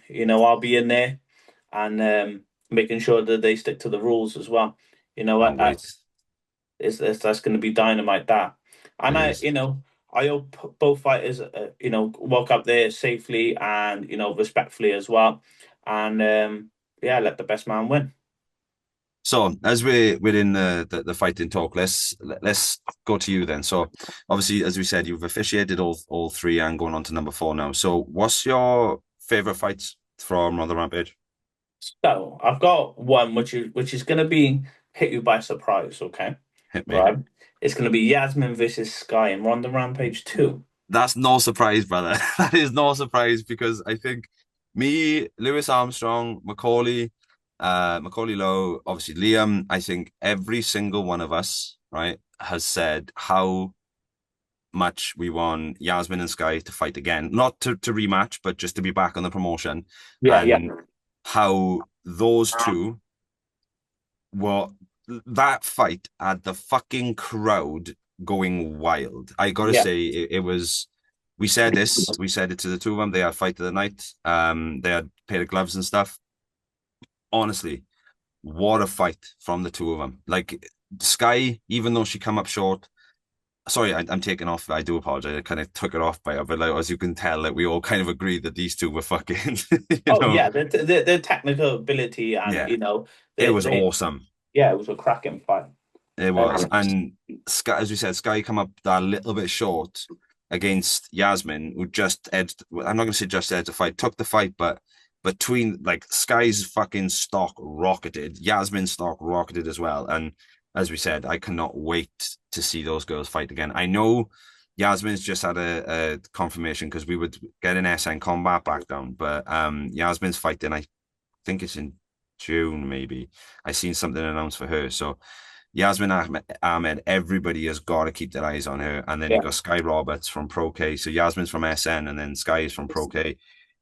Wow. Back to you. yeah, they were good. That Sorry was a to take good it fight. off you. Yeah, sorry to take it off you. I let you Everything you're saying, I completely agree. There's nothing I wouldn't say myself. They was such a clean fight, a technical ability on both of them. yeah, I would have liked to have seen that go 5 rounds because maybe Sky, Workhorse might have come through like yeah, come through a little bit more. I'm not saying it would have changed the decision or anything like that, but it would have been a good 5 round fight. So yeah, maybe if they ever do, maybe that might be worth a 5 round fight. My other fight was Josh and Brandon. I yeah. think out of all the round of Rampage, that has been the pinnacle of all the fights. Hmm. Like I said, Josh from KGB from Wally's, and Wally's been around the block and is probably the top man in Wales when it comes to like striking and stuff like that. And then you got Brandon then from the Eagles gym, who I know Lee Power highly well, Muay Thai expert, and they both done their gyms really really proud. I know that they would both be going up in their fighting careers. Yeah, Brandon has just had a little stumble on the way now, but I'm sure he'll bounce back after that. yeah, And like, you know, if I don't see him on FFC, I'm sure we'll see him on other shows. But I would like to see him back in FFC. yeah. And We we've got a bit of a like we've got a bit of a pathway planned out for the 61 kilogram Thai division, because obviously when working with the WMO, because it's 61.3 kilo for the title, for Josh's title, we want to kind of keep everybody in that bracket that we want to. Yeah, we've got a bit of an idea. We've got a bit of an idea. You're gonna be like looking at building like ranking systems and stuff like that as So well. with the WMO, if you fight for the WMO title, you automatically get ranked anyway. In the WMO rankings, excuse me, and then we are going to start pushing for the WMO rankings then to come through with the show then. So that's the Yeah, plan. So we've got an idea on what's coming next. We want Josh to potentially fight for the British title. That's our next step. If we can't get him to defend, if we can't get him to defend, we want to push it for the British. And I'll be honest, man, like, with Josh, it's hard to find somebody, because with the WMO, you've got a certain criteria that you have to abide by, which is I totally agree with, because it keeps the title as prestigious as it is. You've got to be on a fight and win streak. You've got to have a positive record. You've got to be, you've got to show why you're worthy of the title, And I think yeah, Brandon and Josh yeah, were both perfect on showing why they were. And the hardest thing now is getting Josh to defend it, because it's hard to find somebody else then, who is on the same level that we have to abide by, who is yeah, Welsh. That's the yeah, hardest part. yeah. you know. Yeah, So that 100% agree with you because you know as well. Like it's good. It comes down to man management as well because somebody else ringing me. Sorry. Like man management because you're gonna be having Josh is gonna be looking that way. Do you know what I mean? And not looking probably not looking to defend. You probably want to be going for the British, like you said. And then you're gonna have somebody. Then you've got to fight somebody who's is gonna be lots of people looking at Josh yeah, but you've got to fight the right opponent. Do you know what I mean? Who meets the criteria of the WMO? yeah. And this is the thing. It's like, it's just trying to make, because we've got no control over that one. Like, that's all we do, in all honesty, for the WMO title. That's all we do is we get the information, we put it to the WMO, they say yes or they say no. Yeah, That's nothing to do with us. And but one of the things I like about that is, excuse me, why I think that benefits us is because, again, because the title is the title, and everything falls back to it. It kind of shows that it's proper official, and isn't it? It's yeah, yeah. and it's sticking to. Taking no, nothing away from other people who are champions and stuff like that. And Mm, I do think that more governing bodies or other people, even in like boxing K1 and stuff like that, can maybe learn from this, mm, and maybe put these things in front for other titles. yeah, yeah. Like I said, And they take the good thing. Sorry, mate. I didn't mean to no, cut no, you. side. And that's all it is really. It's like we want to make sure that, because when the WM when we formed the thing with the WMO, like, we wanted to, like, one of the things that they kept saying, and I totally agreed with, is the title is prestigious and you don't want to take nothing away from it. And that is, one of the things that, like, when you're working with the World Muay Thai organization, you're kind of like, well, I'm not going to go against that, am I? Do you know what I Yeah, mean? Like, yeah, we're going to obviously abide by what you ask us to do. So, and that's what we do. But like I said, like, August, we're looking for another fight for the WMO. We're going to try and bring that back in, and then, as I said, we've got a bit of an idea and a bit of a plan for what's next going forward with that. And I'll be honest, like, the first time Josh fought on the show was when he fought for the title. So, and imagine, like, his intensity and how much of a great performance it was from both of them. Imagine what he's going to do if he's fighting for the British title as well. yeah. Like, Josh will be able to show again how much he's progressed, and like you said, he's working with Wally. Like, you're obviously fucking progressing. You look at them on Rhondda Rampage 4. They went 4-0, or is it 4-0 or 3-0? I can't remember. I think it was three. Josh, Squirrel, and Finley. Finley, yeah, yeah, Yeah, so it was yeah. 3-0. Yeah, 3-0. Josh, Squirrel, and Finley. Finley come out. and dominated on his return fight, as he said, like when he fought Yeah, and Fingal. I actually judged his I don't know if it was his last fight, but I actually judged on James Wallace's Adrenaline show. Yeah, And I watched Finley do no shin guards for I think it was for his first time, mm. and he got beat by one of Lewis Armstrong's guys. Yeah, I know he's in the corner, but yeah, so I've seen a massive improvement in him from the last time I seen him fighting to obviously when he fought on Rhondda Rampage, yeah. and he fought another. It's Finley in it. Fingal, Fingal yeah, Donahoe. who's a bit of a live wire as well, isn't he? Yeah, Fingal. Yeah, Yeah, and the thing is with Finley, like obviously Finley come out and he done what he said he was going to do. Come out, put it on him, and worked. It was a great fight. And then you had, Squirrel done the same thing. Squirrel fought against Tyler from Cornelius' gym from Welsh Gladiators. Squirrel come out and completely changed his game, and like again, proper showing up again. Like we spoke about Squirrel quite a bit on you, like, and just the difference in the progression with him. You can see it, and that's great as well. And then you add, like we said, finishing on Josh to take him 3-0. There's got to be a reason why, as we said, like leading back to Wally, like to go 3-0 in two in kickboxing and one in Muay Thai to bring on the WMO. Fair play. Like yeah. it's great to see the progression, and like I said, man, I can't wait to see what's next for Josh, for Yeah. Finley, and for Squirrel. Like, Well, my third fight that stood out for me, like I said, I had three. So hmm obviously, Yasmin and Sky was my first one, just because hmm I thought that they kind of went under the radar. Brandon and Josh. yeah, Obviously, everyone knows that if you was at the last round of the Rampage, they set the place on fire. Everyone was in awe of them. Do you know what I mean? My third one was Jory Lewis versus Shaba, and I oh, thought nice, it was the first time I ever seen Jury competing or fighting, yeah, and he's kind of misunderstood. I've got to speak to him and got to have a chat with him, and yeah, he comes out, when he's very energetic, he's very um, funny, and he's an entertainer, yeah, and it comes across in his fighting style. As I said, like earlier, when he's boxing, he's at his best. When he's like he's dancing in the ring. Do you know what I yeah, mean? yeah, And like I said, I was in awe of watching him. Do you know what I mean? Forget all the flashy stuff. Do you know what I mean? It was just the boxing. I was in awe of yeah, him.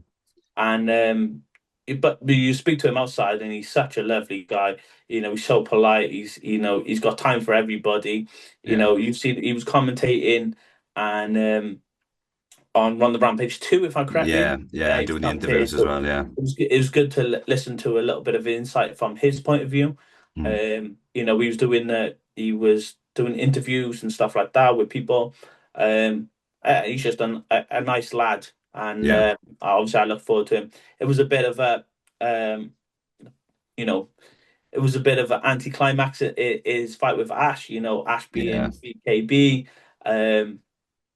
and then Jory shoulder pop in. But these things happen. I wish him all the best, and hopefully I'll be able to officiate him again in the future. But I really think he's a real live wire. And yeah. when He is. he is an entertaining person. People are gonna love him. People are gonna hate him. People are gonna think that he's quite cocky, or whatever word they want to use. Mm. Um, but people will pay to come and watch him. It If will. they want to see him lose, they're still paying Yeah. to come and watch him. The thing with Jory is like, as you said, you commented on my energy. Like when I'm calling, I'm fucking loud, and you have to, with him, you have to level it. So like, as you said, he's an entertainer. So you have to be willing to entertain as well. So like me he fought in Bristol, after he fought Shaba, and he was talking to me while I was talking to him in the fight, and I'm cornering him. And like when I look back at it, I'm thinking to myself, I'm like, you cocky bastard. Like, like fair play to you. You're doing really well. Like, I'm talking to you, and But then on the night I'm thinking to myself, I'm like, bro, fucking listen to what I'm saying. don't Yeah, don't yeah. talk to me, you know.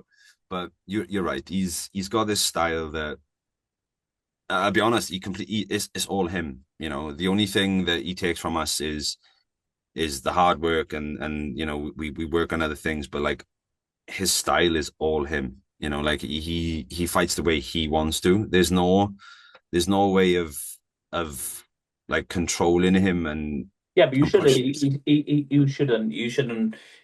Like I've seen people, coaches and stuff like that, and they're kind of like on shows and stuff, and all their fighters fight the same. Yeah, So I and they try mean, and change it. yeah, they kind of you kind of know what you're coming up against. Do you know what I mean? You look at your stable, and you got all the fighters. You're making them fight that they want to fight. Yeah, Do you know what I mean? yeah, So you're having to adapt your coaching abilities and the way that you're coaching. Everything is not the same thing. You're having to adapt, and you're gonna have mm, to change the way you're preparing people and the way that you. Some people you got to scream and shout at them to wake them up. Some people you just gotta you just have fun, but just remember this or remember yeah. that. Do you know what I Th mean? that's what it is with Jory. Like one of the things with him is like you said, he's an entertainer, and he is, man. Fucking coming down to "Sexy Boy" by Shawn Michaels in pink and fucking black flame, like with dreadlocks. Like he is an entertainer, but the things that you said about like dancing, like there's certain things that we use in the cornering and dance for me, and like like these little things that we'll do, like I'll say key points, and that's one of the things that he took from Shaba. Like people would know, like Jory was only with me for 5 weeks. I don't even think it was 5 weeks. 5 weeks, no, 6 weeks. First week he come in, tried K1, and then we were talking about boxing, and then we had an idea for him to fight somebody else, to fight JPL from Lincoln Fight Factory. JPL pulled out.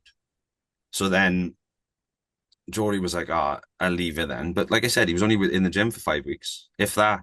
And then he agreed to fight. Then Shaba come through. That felt like, fell into place, which was perfect. But like what I mean, when I reference the 5 weeks is as you said, is the coaching style. You have to completely develop a complete new relationship with somebody, because coaching and cornering, unless you trust somebody, is fucking pointless. Do you know what I Yeah, mean? you got to be Like, in sync. yeah, you've got to be. And if you don't trust that person, or you're not like, you don't get the same vibe, or you It's don't get respect this, as or well. It's yeah, a sense of respect as well. At the end of the day, behind all of this, we are martial artists. Do you know yeah, what I mean? and When respect comes as a big portion of that, doesn't it? and you need to feed off each other. And like at my corner team, obviously, as you said, when with Apollo Sport, it's me and Liam. Liam, like I'm the vocal one. You'll always hear me talking, you'll always hear me shouting, and then you'll have Liam will be just directing me in my ear, seeing the things that he can see, and that's the way that we work. And then you'll have like we'll go into the corner when it comes to the cornering. I'll be in the middle, 30 seconds, then it'll be him. And as you said, it's the the relationship and the respect that you build for your fighter then is the one where it kind of brings out the best in them, I find. Like, and you kind of Jory, like this is another one back to Jory. We've got the fifth round tap. No, nobody knows this, but the fifth round tap is like we'll kind of do like a fist bump. We'll do I don't fucking know, like a fucking handshake, fist bump, touch kind of thing, and he'll do like a little dance move. And nobody knows that, but he's done that now. Every fight that we've had, I'm that's going the to be fifth round looking out bump. for it now. I'm going to be Yeah, looking out yeah. for it. And that's the fifth round bump. And like he knows that. He does that every fifth round, and that's what we know. And then it's little things like that you kind of like build on. And yeah, man, it's such a it's such a fucking a privilege to corner people, and it's such a privilege to be there, like to walk out, like even excuse me, it doesn't matter if you're one fight or fucking 100 fights in, like that initial walkout. Like I had it with Foxy when Foxy first come. Like we fought up on Neil Huntley's show in Revolution, and Foxy come out to Hellraiser by Ozzy Osbourne, right? And dude, for like 2 minutes, the kid just stood there, just waiting for the music to drop. And when you share that that walkout is such a fucking cool feeling, and yeah, man, as you said, it's that bond that you get in it, and it just makes Yeah. it fucking it just takes everything to the next level. We'll move on because we'll end up talking about fucking walkouts and shit for the next 3 hours otherwise. um, that was like obviously we had your three fights like Yasmin and Sky. I'll be honest, bro. Like I said, like everyone loved that fight. Yeah. Everyone did. Yeah, that was tip top for everyone. And they were the first girls to fight on FFC. Yasmin's the first girl to fight to win on FFC. And we wanted to. There was a plan that we had for both of them that we wanted to do, and that we can still kind of like work on towards. So them two, Yasmin Ahmed from SN Combat and Sky Roberts from Pro K, you should definitely check them out, and you should 100% keep up with their fighting journey because them two are fucking fire. Then we Yeah. had Where people can go on YouTube and watch them on yeah, FFC. on Rhondda Rampage. If you go onto YouTube, you can catch all of the fight replays and you can watch them too. And I would start with the three that Caie said I would go through, and that would be my first three to watch. And then, as you said, Josh and Brandon lit the place on fire. There was people coming up to me who've never watched Muay Thai ever, and like because obviously you would have people from my gym who were fighting, the boys would be fighting, and because they like their parents come up and they were like, those boys at the end, fucking hell, what a fight that was. The kicks were fucking, you could hear the fucking thud on the kicks, you could hear the slaps, and you obviously when people are saying the slaps from the kicks, and they were like fucking jumping knees, like, oh, it's awesome. Yeah, yeah, this is what I mean, and it was cool, man. And as you said, I think that's a perfect fight again to be exposed to. And one of the other ones is, like you said, is it was Thai, and it's such a in the Ronda, you don't really get exposed to Thai that much, No, no. unless you go to a different place or you go across the bridge or whatever, you don't really get exposed to it that much. So Yeah. for people, it was great to see. And then, as you said, then finishing on the Penry's King, with Jory and Shaba, which was Ronda Rampage one's main event. Which again, Jory's return, fought Shaba, who was on a 5-fight win streak, and Jory was out for 2 years, come back, and it was a great fight again. So yeah, they're all on YouTube. I definitely say to go back through and Caie. I think they were the best three to choose. So yeah, Yeah. they are. Now we touched on Paul and Brad. Um, what obviously I know we kind of went into it a little bit, right? With them two fighting. And what I mean by that is the fact that the bull and the matador aspect. So you've got the big bad, the big bad aggressor, where we've got, somebody like Cornelius who is going to be on the front foot, but then you've got Brad who's going to be on the front foot, who's always going to be throwing, right? And that's one of the things that, that we have to be worried about. So is there anything else from that fight that excites you? Yeah, it's just going to be the styles in it. I Yeah, find that, like you said, Cornelius is very tall. yeah, Bradley is quite, you know, shorter than him. yeah, So is he going to feel like, I know Cornelius has said he's going to be on the front foot, but is he going to be withholding the distance? And he's going to be holding the distance. Is he going to be taking that little step back? So is Brad going to then be able to get inside the distance to land that big right hand that yeah, he's going to want to land? yeah, Um, what I'm what I'm what I'm thinking is, they both obviously going to have their game plan. I feel like it's whoever can stick to their game plan the most. I yeah, feel like Cornelius is probably the more technical out of the two. yeah, Bradley is going to be the stronger. So, is Bradley going to go out guns blazing? And then maybe tire. If Cornelius stays in there, is he going to tire? yeah, Or is he going to land and finish Cornelius or wobble him at least? I think he has to go out in the first round and he has to put a stamp on Cornelius. If he lets Cornelius grow into the fight, I feel like Cornelius that would suit him. yeah, As a nice, comfortable first round, hitting, jabbing, kind of feeling out yeah. round.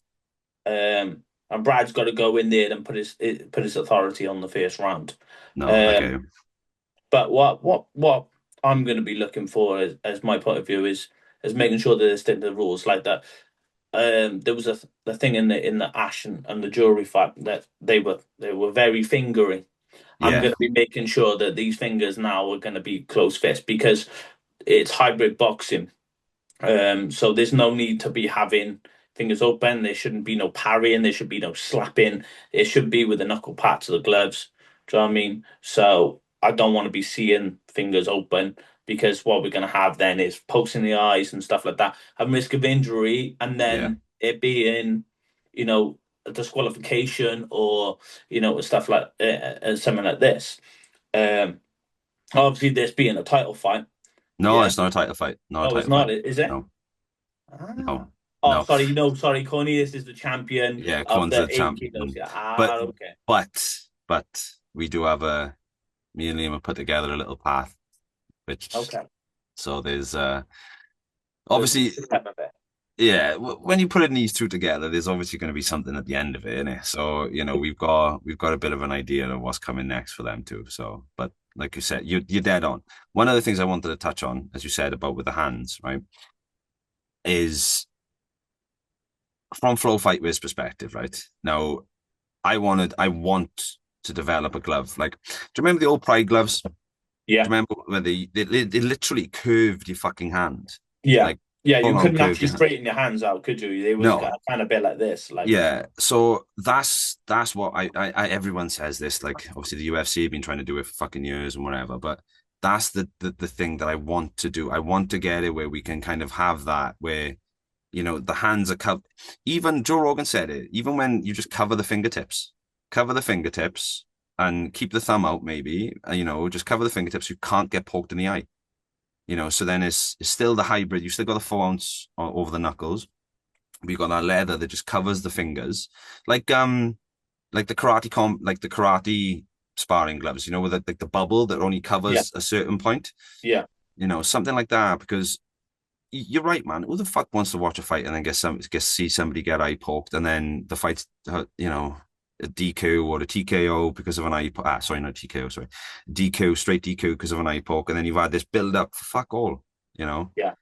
It's not what it is, but like I said, that's our next stage. And from Flow Fightwear's perspective, that's one of the things I want to do. I want to be able to put something there where we can go, right, we can use these gloves and we can try and stop every motion again I poked. But that'll come. That will come. Now, one of the other ones I wanted to ask you is we've got Cian Williams from Karma Muay Thai making his debut versus Joseph Rooney from Welsh Gladiators also making his debut. Now, this is a 67 kilo K1 bout, right? Now, Karma, obviously from Karma, you got people like Cameron Carniff, Yeah. He's and he's very a yeah, decent lad. Yeah, I remember him. Yeah, he was a good on boy. Rhondda Rampage one. Yeah. So you've got and Tex has got such a great stable over there. Like me and Lewis Armstrong were talking about this before. Like Tex has got so many guys who are coming through, and Ian against Joseph Rooney. Obviously, you've got Karma Muay Thai, like I said. You've got Tex, the head coach of Karma, so you can tell that they're going to be working hard. You've got that work, and then you've got Cornelius, the head coach of Gladiators, and then Cornelius is in fight camp himself. So, what do you think the intensity is going to be like with this one? As you got Corn already coming in on a fight camp, and then you've got again, like I said, you've got Kian fighting out of Karma. I know we don't really know too much because this their debut, but what's your thoughts? Well, Joseph Rooney actually used to train my grandfather, so I am actually Oh, familiar there we with go Joseph then. Rooney. Okay. So yeah, I'm quite familiar with Joseph. Lovely guy, Irish. Mm. Um, yeah, I know him. Well, not personally. Well, I know him because he trained at my grandfather's gym. Yeah, More of like the grading syllabus and all that kind of stuff. Obviously, yeah, with Cornelius, if you're there, you're gonna be a fighter. You're gonna be tough. You're gonna be well prepared. yeah, Karma, all their fighters are from their gym. If you know you're fighting someone from Karma, then you know you're going to be in for a tough fight, no matter if this is their debut or not. I think it's going to be a good clash. I think it's whoever's going to be able to deal with the hostile environment, mm, the occasion, the nerves, and preparation as well. It is very key, and both camps know what it takes. Do you Yeah, know what I mean? But yeah. sometimes, the fighters, they they build it up in their head. It's not um, it's not a real perspective of a show, a Mm. fight. Um, you know, being hit in sparring is a lot different to being hit in a proper competitive fight. One of the things, right, that I've always told my guys is, Sorry, go on. and oh, all good. Yeah, yeah, yeah. Sorry, Yeah. I'm getting phone calls on my phone. Sorry. No, it's all good, right? One of the things I've always told my guys is, and this sounds a bit bizarre, is you don't expect the heat. Yeah. So there's so much heat when you walk into that room. There's so much body heat. There's the lights are on you. The lights are on the fucking, you've got lights beaming down onto the cage or onto the ring, or you've got that fucking, and I think that extra pressure, I think, is that little added on. Because, like you said, you don't have that in sparring. No, You no. can never prepare for that. There's little things you can't prepare for, and as you said, I think making your debut it does add that extra pressures. But I think one of the other sides to it is it also can bring out the best in you, and you see that like when we seen Jack Hardin. Remember Jack Hardin's fight? He was quality. He was from us gladiators. Yeah, Braids fighting Yeah, someone tall. Ollie. Yeah, Oh, Ollie yeah, fought yeah. from Eagles. Like Jack come out, and I think that was Jack's debut. Like, what the fuck? Like you see that falling into the competition, and like I said, I hope that we see that again for everybody on their debut, because we got another one now. This one is 48 kilogram, Bradley Morse from Apollo Sports versus Rui Bongan. I hope I've said his name correct, from Welsh Gladiators. Now, this is our first ever skills bout that we're going to put on Rhondda Rampage. Brad's been training with me for, I'd say, about 8 months now, and he done an inter club. Loved the inter club. So he's obviously going to compete on this now against Rui. Rui is the same age as Brad, but he's training with the adults, so he's down in Gladiators. So obviously Rui's getting the extra work in with Corn, as you said. So I think as a skills bout for the two of them, it's 3 1-minute rounds with the body shields, no headshots, and the headgear. I think it'll be a good way to kind of like those initial nerves, like where you've done that walkout now. You've had your walkout, you've had your entrance song, you've had Ricky Wright say your name, you've had everybody scream. So you kind of like, okay, so now, It's like yeah, that, taking them boxes, and I think that, like I said, it's a good opportunity to tick the boxes. I really like these skills bouts. Reason being, obviously, the children are our future. So yeah, if you can build, um, like up and comers coming in through the show, they eventually turn into adults, and then they could be future main eventing, and they could exactly, be massive for the promotion. yeah, Um, so yeah, I totally agree with you. These skills bouts are very vital, important to developing children. mm. Um, I know we had Buster before. Yeah, Buster, He was a good boy. And he's and all these, like I said, ticking boxes. You've had your walkout, you've had your warm up, because we know when you get a debut or you get someone that's very nervous, they're going to be in the change rooms. They're going to be smashing their pads as hard as they can, yeah, and then they walk out and they feel the heat. It's like walking off a plane. When yeah, you get off a plane and you're in a hot country like Egypt, and it goes poof, and and it that just hits heat you, hits yeah, you, and it's like the lights, and you're looking around, and you're like, and you see me, in there, and you see the ring girl, and you see, and the music's on. It's a daunting place, it you is, know. it is, and I agree with you. Like these skills bouts are they're so good to put on, and like don't get me wrong, I'm not going to stand there and say that you've got to have fucking 10, 15 of these skills bouts. Like for Brad, No, no. and I bet Colin has got the same approach. I think in November Brad will probably end up competing properly, and he'd end up fighting and having an officiated boxing bout. But like I think that, as you said, ticking those initial boxes, just breaking down that door, just coming through. And I think then it completely changes you as a person in the gym. Because one of the Yeah, things I noticed after Brad done his Inter Club, like he you see this next level. And I kind of think that competing and fighting, I was actually having this conversation with Ben, one of the team from FFC and from Apollo yesterday, actually. Like when you compete, it kind of takes you up that level. And then yeah. you compete again, it takes you up another level. Like I always found that when you come under the lights and under this pressure, it's the same. It's the same as that conversation, and it like what's uncomfortable always makes you better. And I think that having that opportunity to go out in front of everybody, like in front of your friends and your family, and kind of like do what you love. Because Brad loves it, man. I bet Rui's the same. I bet they're fucking like Rui's. Like I said, he's training with the adults class, so he's obviously got it about him. And Brad, Brad's coming down He's and he's heard all the sparring. stories, and he's because Yeah, obviously when you're training with the adults, you're going to be hearing all the stories about what it's like, what they how they dealt with it and stuff like that. So exactly. he's going to be having Yeah. hearing all of this, and obviously Cohn being in fight camp as well, he's going to be talking to the class about Mm, mentality and about yeah. how he deals with certain situations Yeah. that these people are now going to arise. So he's going to be having that as well. Exactly. And one of the best things that Brad's got from Apollo is he's got Logan Fox. So Foxy fights at 52 kilo. There's 6 kilograms between the two of them, right? Because Foxy's a bit heavy at the moment, heavier. But Bradley's number one sparring partner for this is Foxy. And Yeah, they're both around the same age, even though there's a couple of years difference with Foxy and Brad. Like Foxy's in with the artist class, like you said, he's got the other full exposure to it. Now Brad's kind of like getting that exposure now, where he's doing what we call 18 love, where it's I'm not gonna lie, it's fucking horrible, but like Brad's doing these left things for now. you, but not for them. Oh, bro, it's terrible.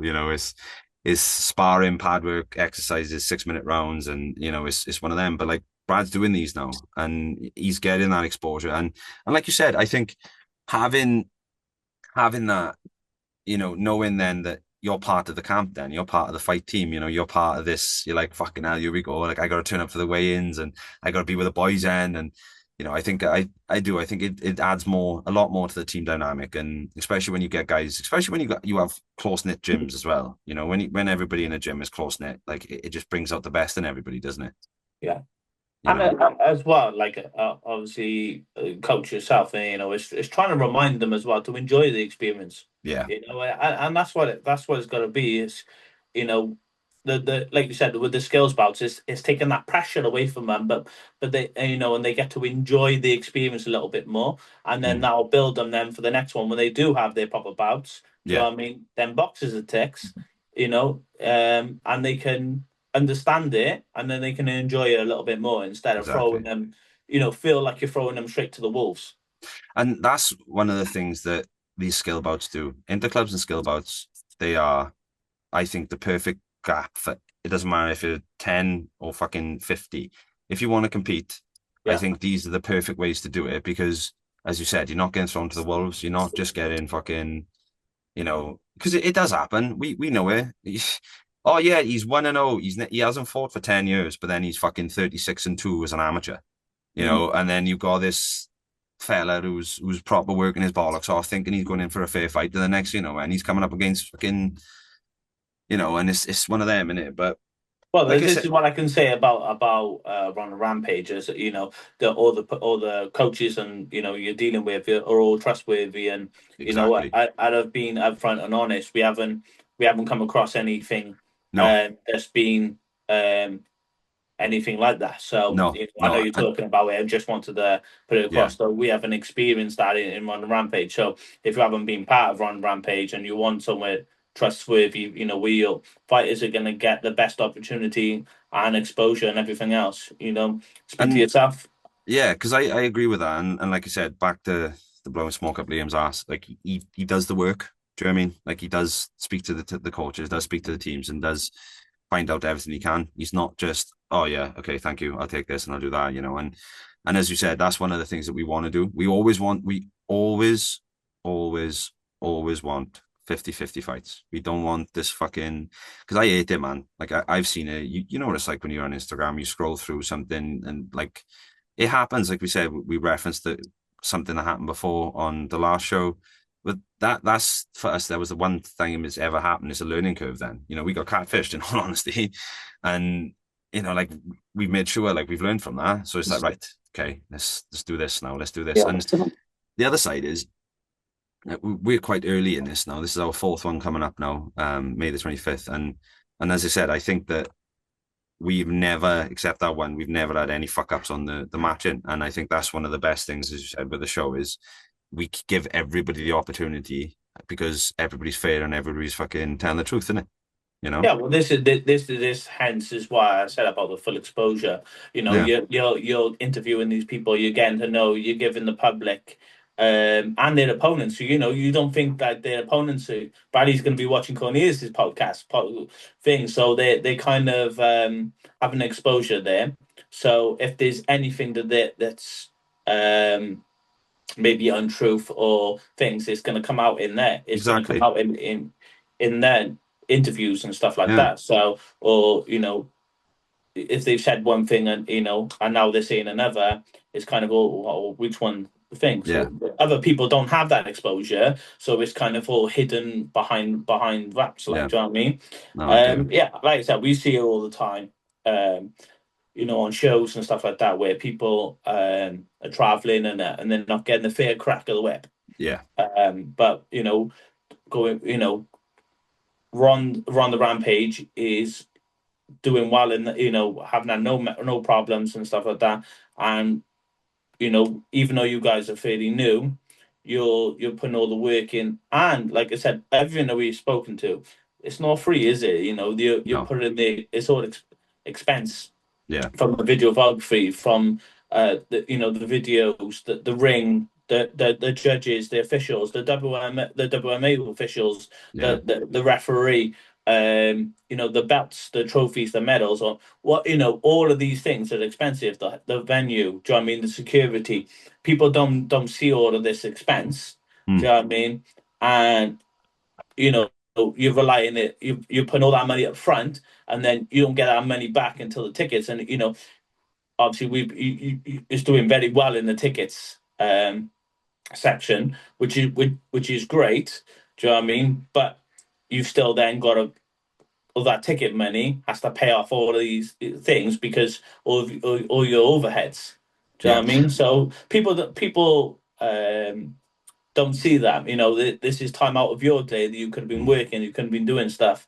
To do all of this, speaking, interviewing. It's all time consuming. It's all an expense in certain ways or others. So if people can see how hard you're working, they're going to be more invested into Of course. joining you and working alongside yourselves. One of the things, right, you touched on the tickets there. One of the things that I've always wanted to do with Rhondda Rampage, like our first show was 20 quid a ticket, and we had, I think it was 12 fights on it, 13 fights. And like, we don't want it like, and now it's £25 a ticket and available on Bokst or from Thomastown Social Club or from Sports Bar in Porth. But like we we don't want it to be fucking, you see some shows, man, and it's like £65 a ticket, or it's £85, or you've got to sell, you've got to buy a table, you've got to do this, or you've got to do that. And for me, like one of the things with what we're doing is, like I said, it's a platform. We're building the platform to give the fighters, because I know myself, like I've had guys come to me from another promotion, like when my boys are fighting, they're like, all right, you've got to do 10 tickets and you've got to do one table. And they're like, we are driving 4 hours to come and fight on your show, and you want us to do that?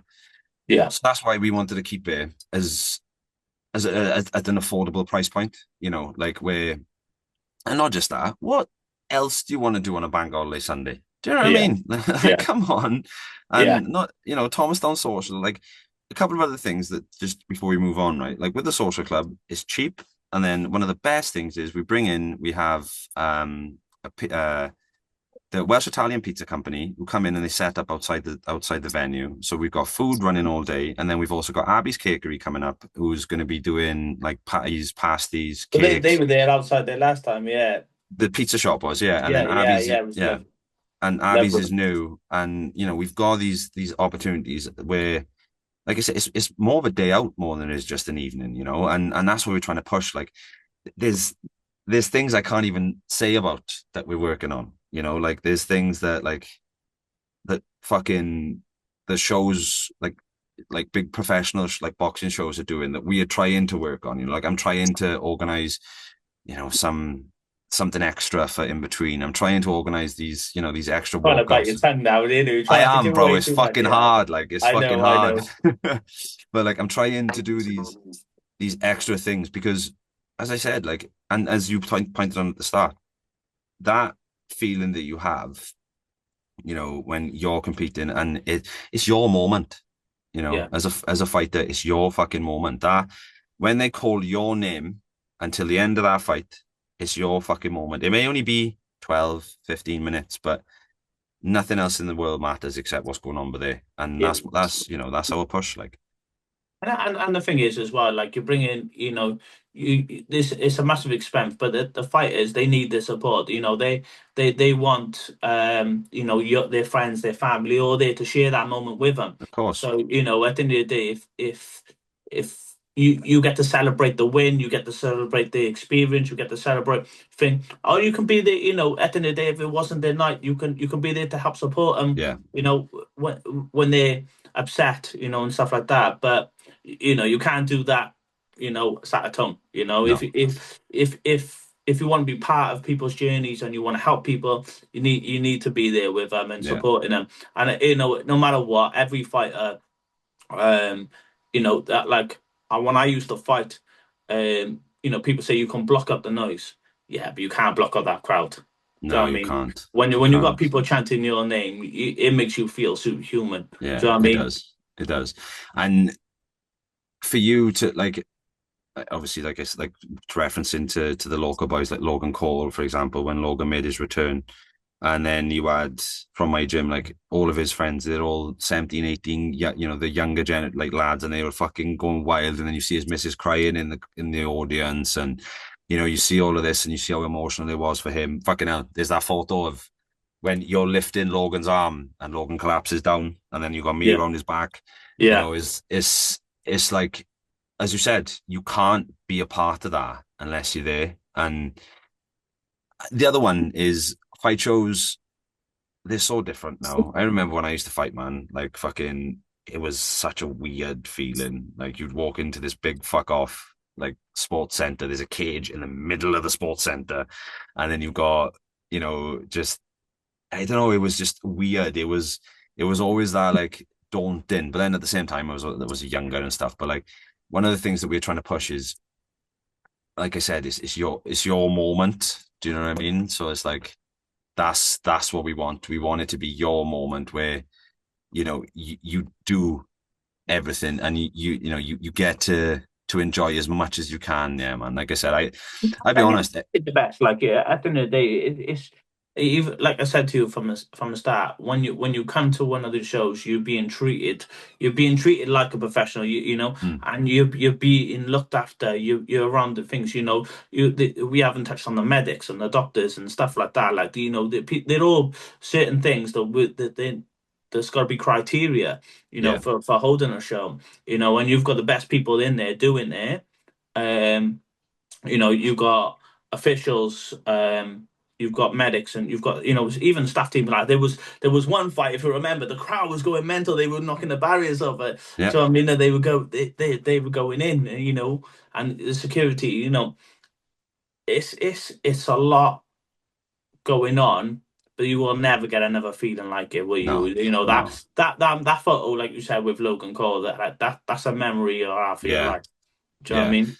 And one of the things with Logan was coming off like a two-fight skid, and like back to the reference that we had earlier, like he got hard done by, like he did. He was hard done by in his last fight, and he took some time off, and then I don't know if you'd see it, but he fought in the same kit as what Jory did when he made his return in Yeah, the he in the did. in Yeah, the in yeah, the yeah. cheetah, and that's kind of like, yeah, it's kind of got like a bit of a reputation now in the gym. It's like when you make your return, you fight in this, even though they're Liam's gloves, and nobody knows that they're Liam's gloves, but they're Liam's gloves and Liam's idea for the original kit, if I'm honest. And I bought extras for the gym, but yeah, that's like kind of like the return kit, and with Logan, when Logan done that, like you said, like that photo, it is, man, it's fucking sick. Like we printed it off, we put it in the gym, and to have that feeling, and as I said, like from a coach's perspective too, to have that feeling where like I I'm not gonna say I knew he won because obviously it was a tough fucking fight. It was Did you hard. feel like you had the edge over it though? The reason I did was because of the conversation back to the using all weapons. Okay. Like obviously when he had the standing 8 count in the first round, it's kind of like, right, here we go then. But then you kind of see it kind of transition a little bit, and then it was every time again back to that crash clinch. Every time they crash clinch, Logan would land a knee, and you could see it just take his opponent. You take the breath away from his opponent. You could Yeah. see it every shot, every time. Effective striking, like. Yeah, so that's what gave me the edge. Obviously, getting a standing 8 count in the first, that's fucking great way to start the fight. Like, but then, as I said, Yeah, how many you times have you seen it where somebody's tried to finish the fight then, no, and they gassed out and they've lost two and three and they've had to count then because they gassed exactly, out. Do you yeah, know what I mean? It can be a good thing, it can be a bad thing. yeah, That's the thing with a fight game. You don't know which way it's going to be. There's so no, many different like ways it can go. You know. and that's the thing. Like back to the point that we made earlier about using all weapons, because if you just fucking stood there then and just started swinging, swinging, swinging, that's all you can do is take them on the gloves. Take them on the Yeah. gloves. One thing, as I got you on that, right? Because we're talking about Logan Belair, right? Now, from your perspective and from obviously all other fighters' perspectives, how fucking frustrating was it with our head guard? Yeah. Very. It's very frustrating in a sense of you haven't again involved. If the fight is Mm, being stopped, it's kind of taking the momentum away from the fight.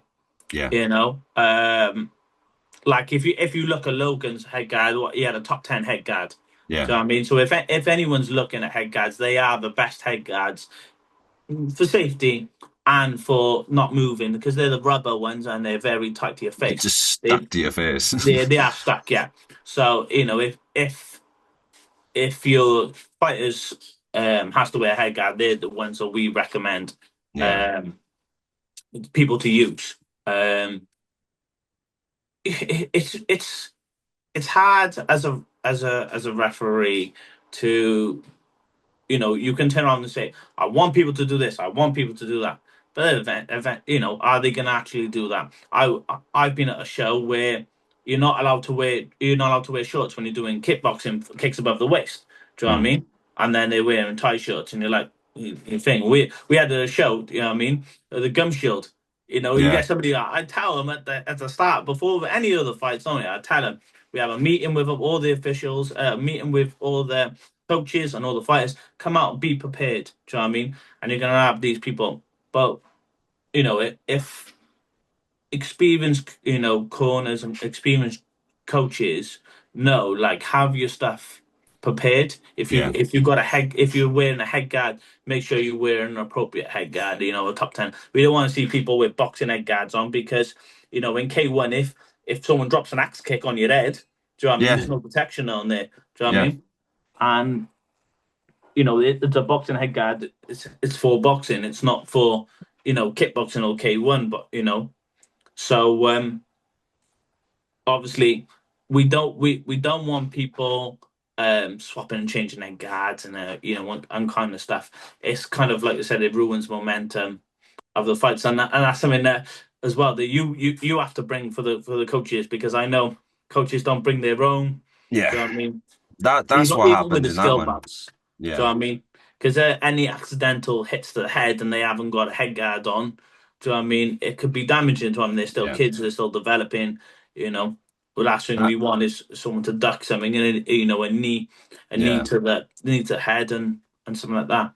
That's what happened with a couple of the bouts where we've had to provide a head guard or we've had to provide something. And the hardest thing is you don't know the size.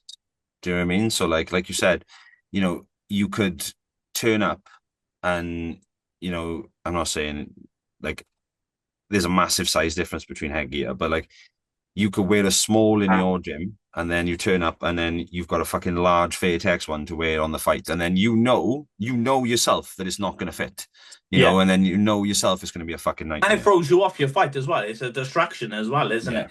Do you know what I yeah, mean? And this is the problem is that people need to kind of make sure they have the appropriate kit. Do you yeah, know what I mean? and that's It one of is clothes, groin guard, you know, you know, like your equipment shouldn't be ripped. It shouldn't be no. like, anything damage to it. It should be all perfectly. If we go the shin and insteps, we don't want any metal part of it. They should be. Do you know what I And mean? yeah, one of the things, right, that we do from Rhondda Rampage's perspective is we send out an equipment list to all the teams, right?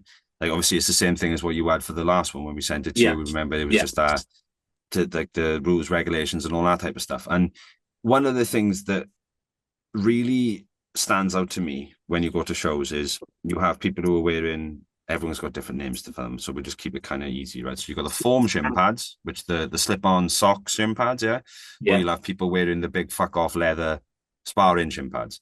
Now, to me, that's not a fair fight, in my opinion, because if you're wearing the big leather armor shin pads and then somebody else is wearing the sock ones, they've got less coverage on their shin than what you have.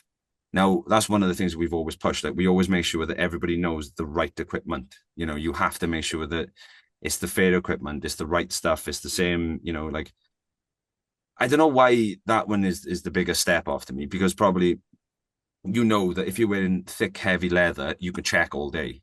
If you're wearing the foam ones, I'm not going to say you can't check all day because obviously it's down to you as a fighter, but you can feel the bone a bit more. yeah, yeah, and especially when it comes to taping, like one of the things that we are quite strict on when it comes to K1 in Rhondda Rampage is these shin pads have to be taped on because of, as we said about earlier, you don't want to stop the fight. We don't want to put any pressure on you as a ref to then be watching for the equipment that's being used. Do you know what I mean? So like one of the things that our runners do is they tape at the top, the ankle, and the foot. And the only reason they do that is it's only one or two rolls of tape just to make sure it doesn't move. So yeah. then the fight can keep moving. And It's fighter safety as well. If you think of equipment, they're there for a reason to protect yeah, you. It kind of like when you get more experience, then obviously you're not going to be wearing them.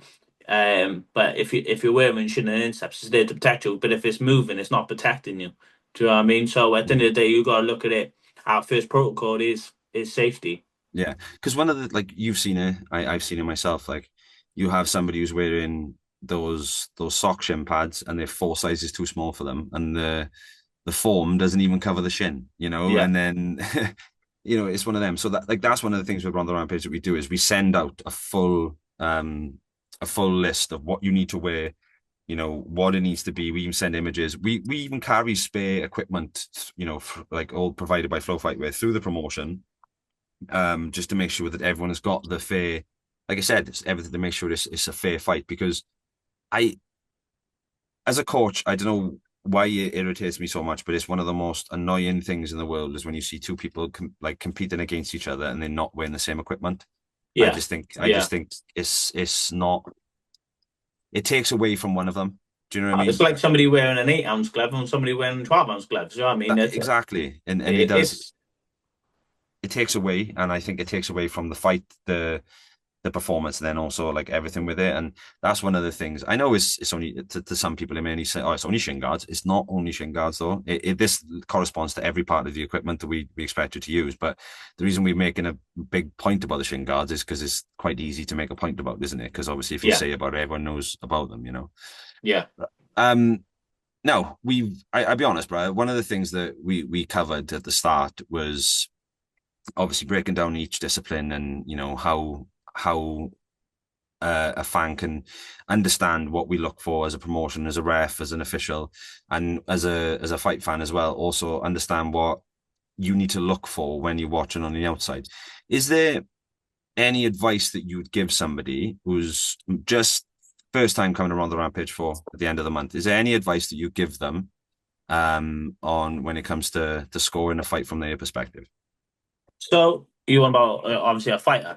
Yeah. Yeah, no, just a new fan, somebody new, Okay, somebody. and a fan. Okay, Yeah, so yeah, when they come, expect to be welcomed, by everyone. Um, Obviously, it starts off with kind of cliques, teams, and fighters maybe like going out and speaking to their family and their friends. You see the promoters, obviously doing the runners as well, getting all the music and all that kind of stuff, getting all the relevant um things put together, and then you might even see at the last one having fighters being interviewed or doing like little videos for when they walk out, you yeah, know, stuff like that. But just really a good environment, starts off with like kind of everyone in their own um area. And then when the fighting starts, everyone just comes together. yeah, Even people who haven't even got a fighter on, they'll be predicting. All right, okay, so who's going to be winning? Is it yeah, going to be? Are we saying red? Are we saying blue? So I mean, what do you think? You'll kill them out, and they'll go, "Oh, definitely the blue or definitely red." You know, and you see people talking. Oh, what do you think? Do you think blue, red? What do you think? And it's you just see people bonding and all there for the same reasons. And like obviously one thing you guys are doing as well with all this exposure is you're bringing people outside of martial arts yeah, into the sport. So the more eyes on the sport, the better for the fighters. Um, yeah, come there on a bank holiday, see some 50-50 fights, see some technical fighters, see some knockouts as we've seen, see people actually putting their lives at risk for your entertainment. Do you know what I mean? Because that's exactly what they're doing.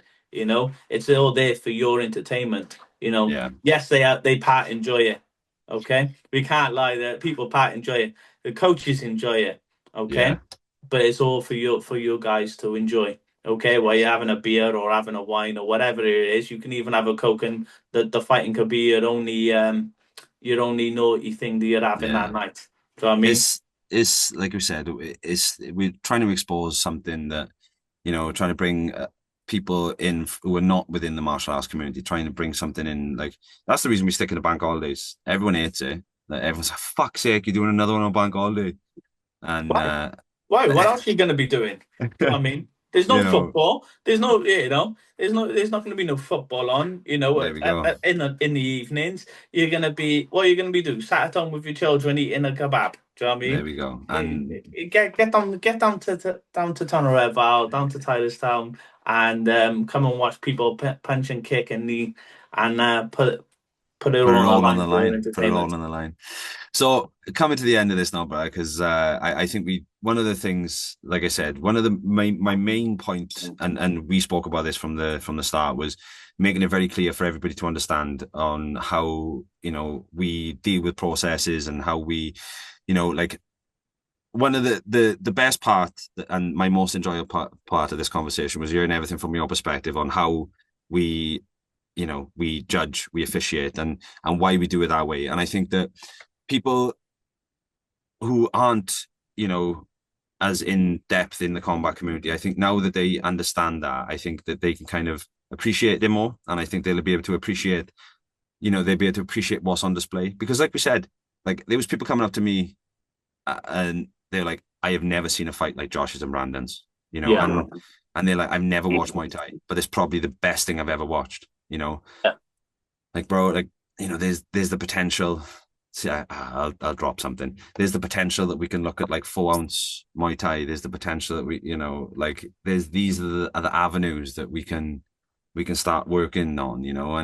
And as you said, like bringing people in from outside of the combat community is one of the biggest things we want to do. So, but that, like I said, and I agree with you. What else can you do on a bank holiday Sunday, man? Like, come down, Yeah. fucking, £25 a ticket. Come down. We've got, as I said, Welsh Italian pizza out there. We've got Abby's Cakery there. We'll have a Flow Fightwear stall there, so you can buy any of the kit that anyone's wearing. We'll be selling gloves, and as you said, like come down. You got Cornelius and Bradley Couch, like probably headlining the card, where you've got two absolute gladiators coming in, where they're gonna leave fucking everything in that ring. And there's a couple of other things that we haven't announced yet that we've got planned. Obviously on a stat card as well. Like, some of the fights that I've seen are going to be real, live wires, even Yeah, the debut. So the thing is, when you get a debut, people fighting now, all that energy gets to them, they're going to be going gun blazing from the start. So, I exactly, mean, the more experienced exactly. fighters will be a little bit more composed. When you got Yeah, them debuts, like we were on about Joseph Rooney earlier on, fighting the, yeah, the lad from Karma. Do you know what I mean? They're going to be debuts, they're going to be bam, straight straight from the in. get go. Do you know what I mean? Yeah, There's going to be carnage, and that's what people want to see as much as the technical side of it. People want to see a fight. They want to yeah. see people. They want to see blood. They want to see leg kicks. They're gonna want to see knees to the body, broken ribs. You know what I mean? Mm. They're gonna want to see people like throwing head kicks and people dodging them out the way. Oof. Lean out. Yeah. Yeah, Okay. Yeah. Lean this is out. what Like we I mean. mean, this is what people want to see, and for £25, like I said, people are charging extraordinary, and then you're doing it as cheap as chips. Sure, I mean, I've even said to you, you need to kind of put up your Yeah, prices a little bit, and I have said this to you. You are the cheapest around, and you're doing more than most, so you're definitely getting your money's worth. Do you know what I mean? And you know in a venue where you can have your alcohol, you can have, you can just drink, normal pop and stuff like that, anything, and just enjoy the fights. But you'll be welcomed, you'll be looked after, and you're gonna have a great night if you're there. yeah, Okay, and if you're not there, you're gonna really miss out and wish you was there. yeah. That's the thing. Like we've got, as you said, but there, Kai, like with the venue's bigger. We've got, there's more to it. There's a bigger bar. It's just everything that we try and do. We try and level up each time. And like you said, if you were at Rhondda Rampage 1, 2, 3, if you come to number 4, again, you're going to see a different thing. It's going to be a new, and everything about it is going to be new. And then you do 5, it's going to be new. Then number 6 is going to be new. And then, you know, watch out next year. Like we may have to move to a bigger venue. We may have to do this. We may introduce something new next year that we're working on. There's, Tie with forearms gloves sounds very dangerous, very, very, very interesting you know, because everyone knows, like you said, with the Thai fights, that was an electric fight. Imagine them in forearms gloves. That just puts another danger point into it. Do you know what I mean? It's gonna be yeah, FFC and Run Rampage are literally leveling up all the time, and it's great and to be part of it. And I'm really really thankful for the opportunity, of course, for you guys for having me on the show. And obviously I look forward to May, and I look forward to obviously the future events as well because love it. yeah, I'll always support you guys. And it's a massive pleasure of mine to have me and my team up there. Awesome, Kai. So what we'll do now, bro, we're going to wrap it up there. So have you got any sponsors or want to give any shout outs to the gym or anything? Yeah, just shout out to my points fighting sponsor, Fightwear store. Hmm. I've been with him since the start, since he was very early in the days. Dan Hexpo from G&K. Obviously as well, my gym, Spartans Kickboxing, and Titans Kickboxing. My grandfather, who's my head coach, Jeff Copp, who runs Warriors. Also my boxing coach, Clayton Smith, who runs Queensbury Barry alongside Lee Selby, professional world champion, and obviously my partner, who's my biggest fan, my biggest supporter, and yeah, Becky, she's a massive impact within my gyms. Without her in the gym, I wouldn't be where I am as far as the clubs. We're Awesome. up to over 100 members now within the clubs, and yeah, onwards and upwards for us. Where can everybody find you on socials and what's your training days and stuff? So, Spartans Kickboxing on Facebook and Instagram. Our trainings are Mondays and Thursdays. We start them from 3 years of age, 3 to 5 year old class, 4:30 till 5.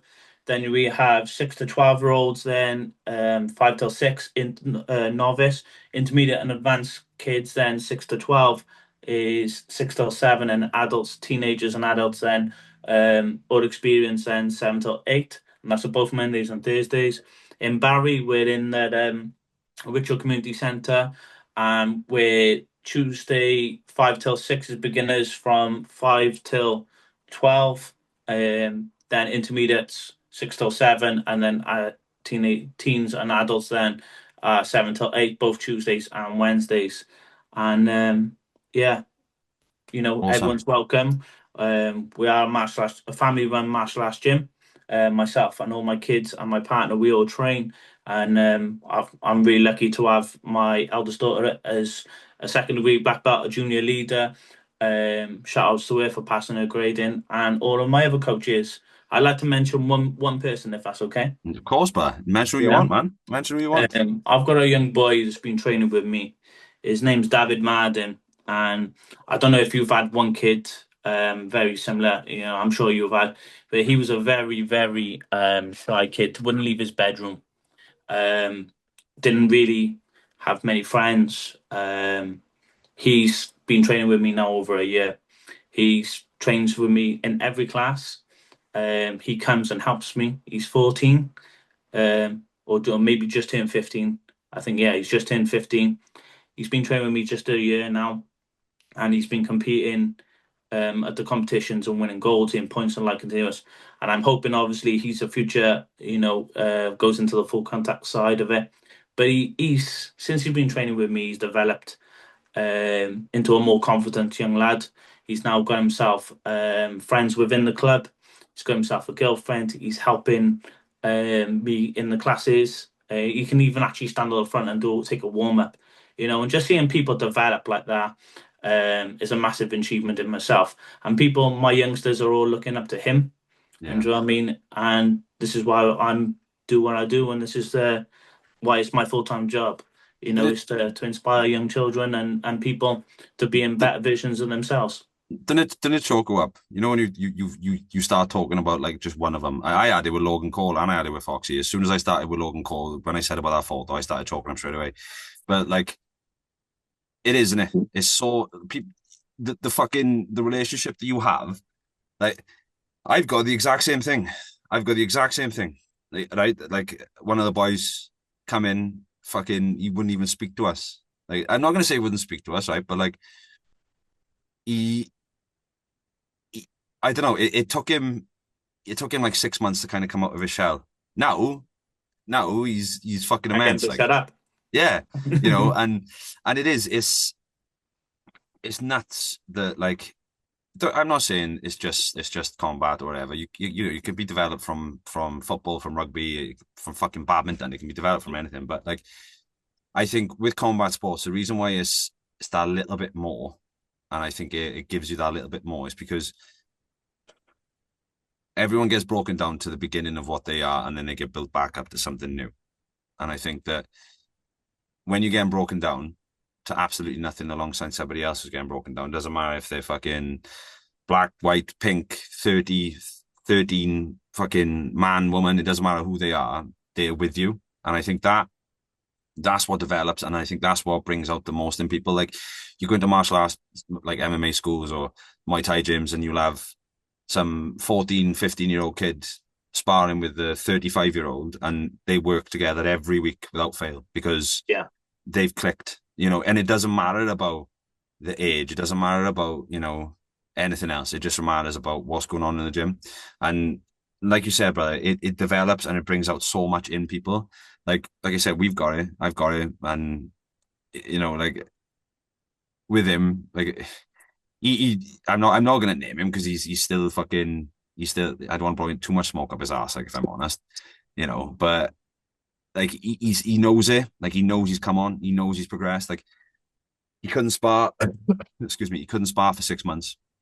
But then his first time sparring, like when you see somebody after their first time and they just look deflated, like proper deflated. yeah, And I thought, oh fuck, we've lost him now.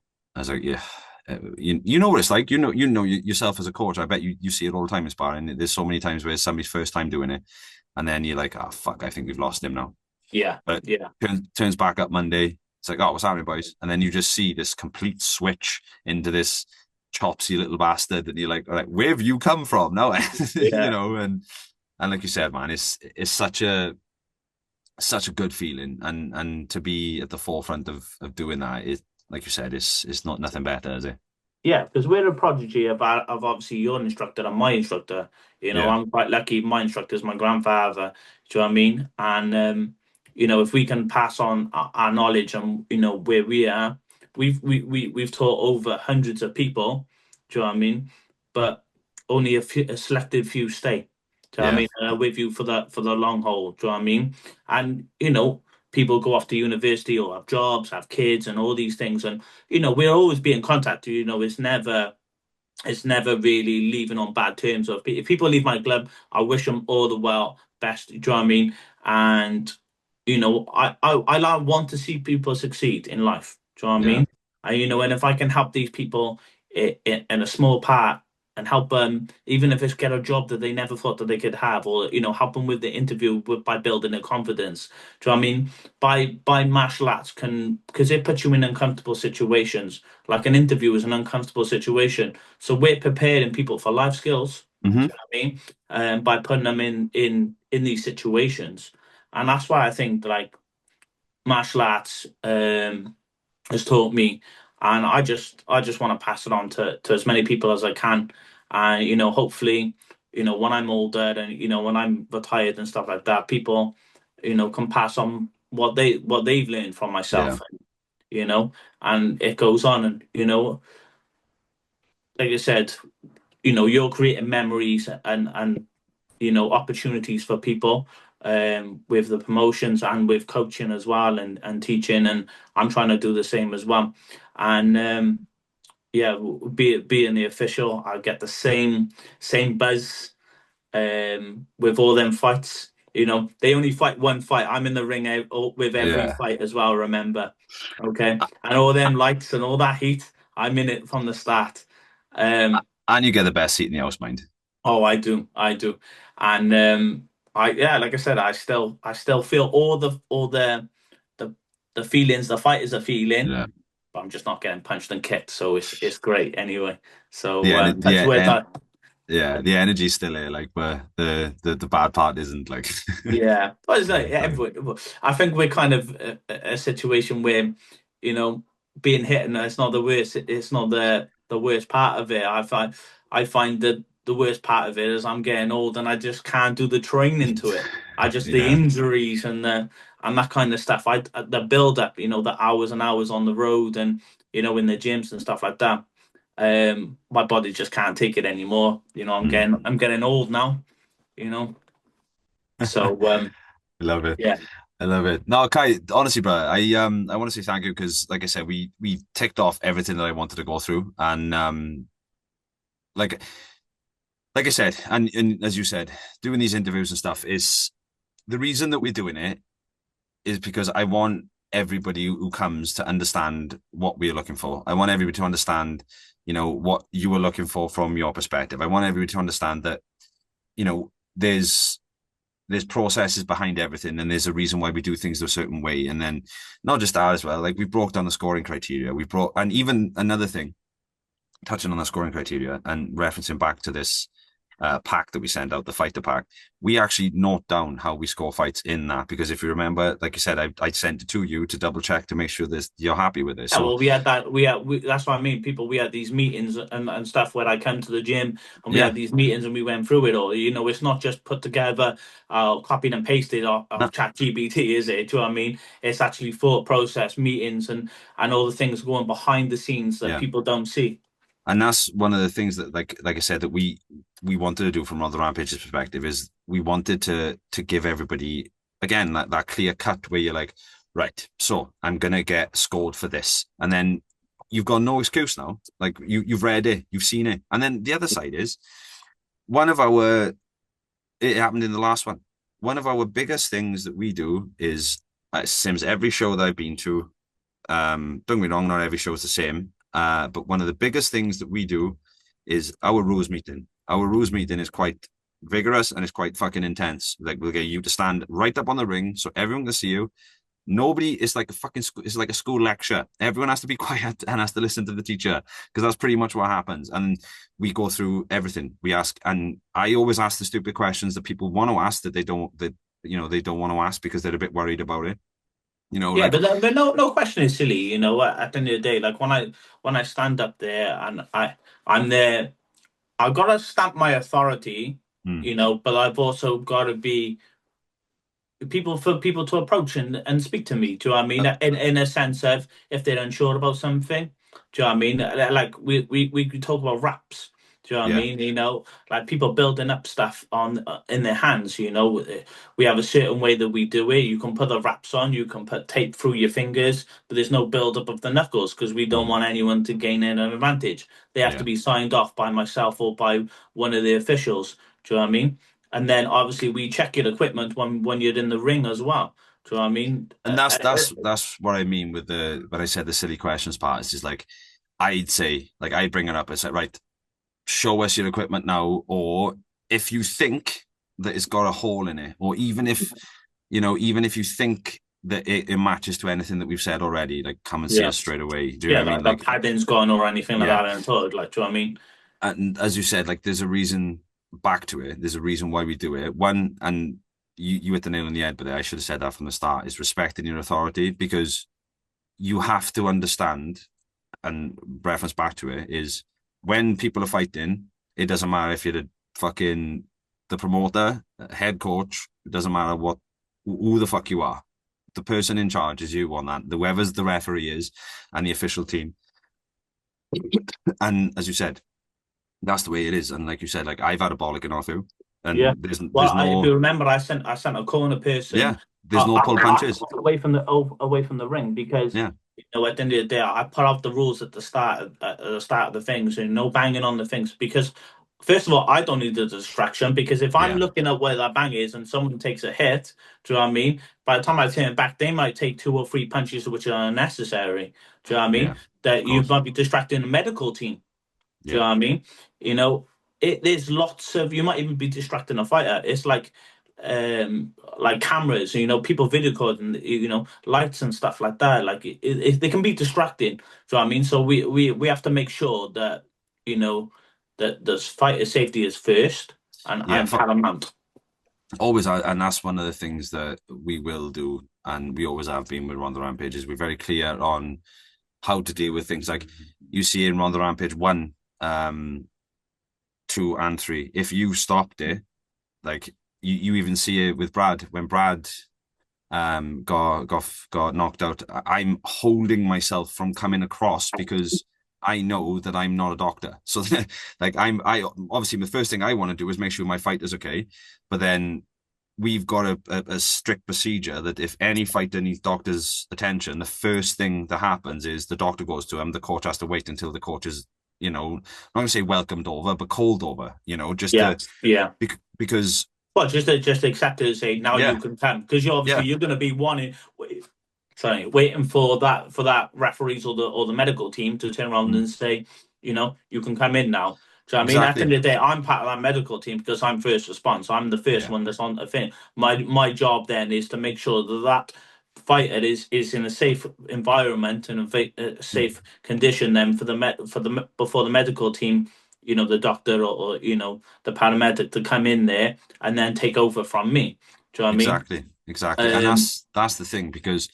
Like I said, in reference, there's two fights that happened to with myself. Gary Musgrove's number one, in on Ronda Rampage 1, and you actually see in the video just before the replay cuts, I get in the ring and I'm like holding on to the rope, where I'm obviously the safety paramount thing is massive, and especially coming from your coach's perspective, like the first thing you want to do then is you want to fucking make sure they're okay, don't you? yeah. Like no matter what, like so you see me holding on and I'm waiting for Adam to kind of like bring me across and I run across and it's the same with Brad.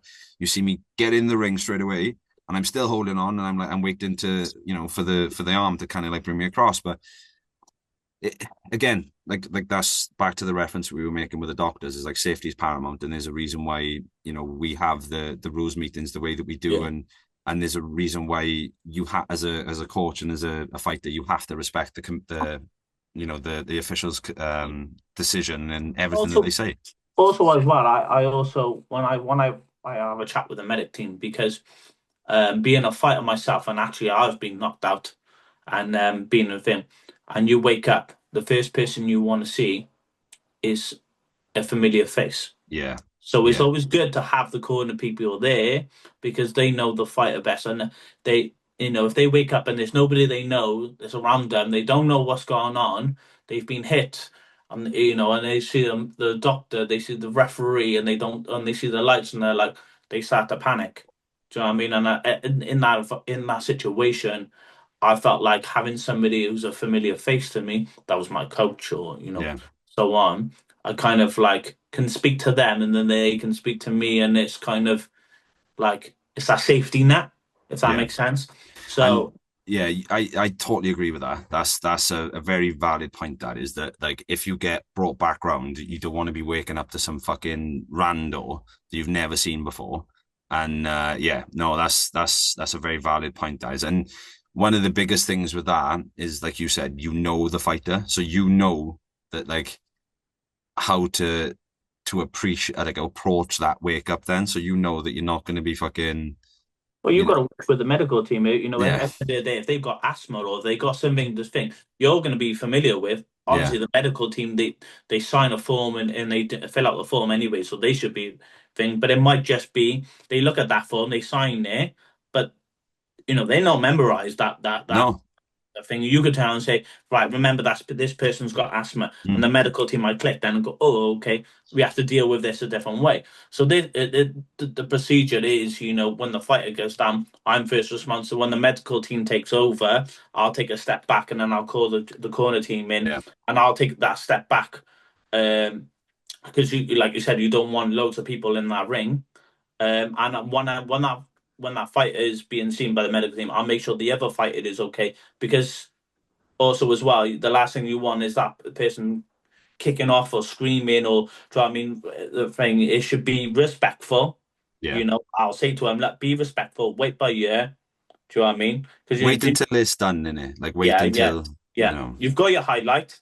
You've knocked the person out. Do you yeah, know what I mean? And I know you want to enjoy your win, but be respectful about it. And that's yeah, what I always kind of always say to them as well. So that's the procedure in hindsight of how I would deal with it and what I want it to go like type of thing. yeah. And like we said, that's the reason why we have these rules meetings, and that's the reason why we put these implicate we implement these certain things and certain ways of doing things, and like I said, the other side is everyone's on the same page, isn't it? Like you're not getting somebody from the blue corner running in and then the red corner runs in and fucking they yeah, it's just one of them. It's just making sure that, as you said, the biggest point is that everyone knows what's happening. Like, and because I do the medicals of the fighters myself, like my boys, I bet you do the same thing. I bet when you do the medicals with the boys, when they get sit down with the doctor, you're sat there with them. And Yeah, 100%. Yeah, it's not because you don't trust them. It's nothing to do with that. It's nothing to do with, they can't do it on their own or whatever. It's because you, it's that safety net, innit? Do you know what I mean? Like I remember when Mitch said it, after I think it was his last fight. No, it's sorry, his debut. Mitch said to me that it was like throughout the whole process, it was me and him. Like I was in the ring with him, I was doing this, and then he goes, he said right at the end, he said he touched gloves at me, and he got out, and it was just me and this other guy. He goes, that was the most daunting feeling in the world, because you're like, shit, right, it's real now, isn't it? And that's what I mean. You try and be there as much as you possibly can, just to make sure that obviously your fighter goes in, has got, because as a coach, you can't control nothing else. As soon as they get in, you can't control that now, can you? yeah, yeah. You know, You want to give them the best. You want to give them your best, like you yeah, said, and then you're hoping that they do their best then, and when they're yeah, in the ring.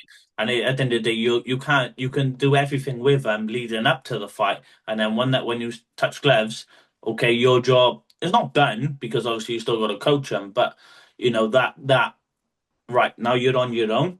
mm, This is what we've been training for. This is what we've been working towards. Go and enjoy it. yeah, Do you know what I mean? exactly, exactly. And I think that's a perfect way to sum it up, right? This is the first FFC 3 hour podcast. Oh yeah, it's mad, isn't Yeah, it? yeah, it's the first one. I'm loving it. I'm loving it. But no, Kai, honestly, man, like I said, I want to say thanks because it's really helped everybody, and it's helped myself, and it's helped everybody in the way of understanding processes and all that type of stuff. Now, as me and Caie said, tickets are currently available now. Tickets available on Bokst. They are available from Thomastown Club as well. So if you do want to get there, there's a big banner that's getting taken over to Thomastown Club. That you will not miss it. Trust me, you will not miss it. We've got everything that we can. We've got K1 on display. We've got Muay Thai. We've got boxing. We've got hybrid boxing. We've got a display of full combat, and not just that as well. Like I said, we've got the Welsh Italian Pizza Company that'll be there. We've also got Abby's Cakery is going to be there. We've got, there's a couple of other things under my hat that I'm going to release within the next week as well that is going to be happening. So it's not just an event. It's not like, and as I said, for £25 a ticket, make sure you get there and fucking enjoy as much as you can. So what we're going to do, Caie, is my last question to you is, what can every fan expect from Rhondda Rampage 4? Fire, energy, okay, exposure, okay, and a good night. Awesome. And let me tell you, Bradley and Cornelius, I believe are gonna fireworks.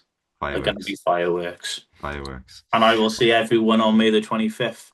Awesome. Thanks very much, Caie. So I just want to say thanks to all the sponsors, Fighting Homelessness, Flow Fightwear, Captured by Jazz, the Bokst Network, Nails by Sancha, Conk's Barbershop, and also massive thanks for Liam Wilson Design for doing all of the posters, the branding, and also creating, all the media stuff. Fighting Homelessness, a massive sponsor and such a massive program to be working with. They just worked with Yaya McKenzie. They worked with Cornelius. They're going to work with Apollo Sports coming forward.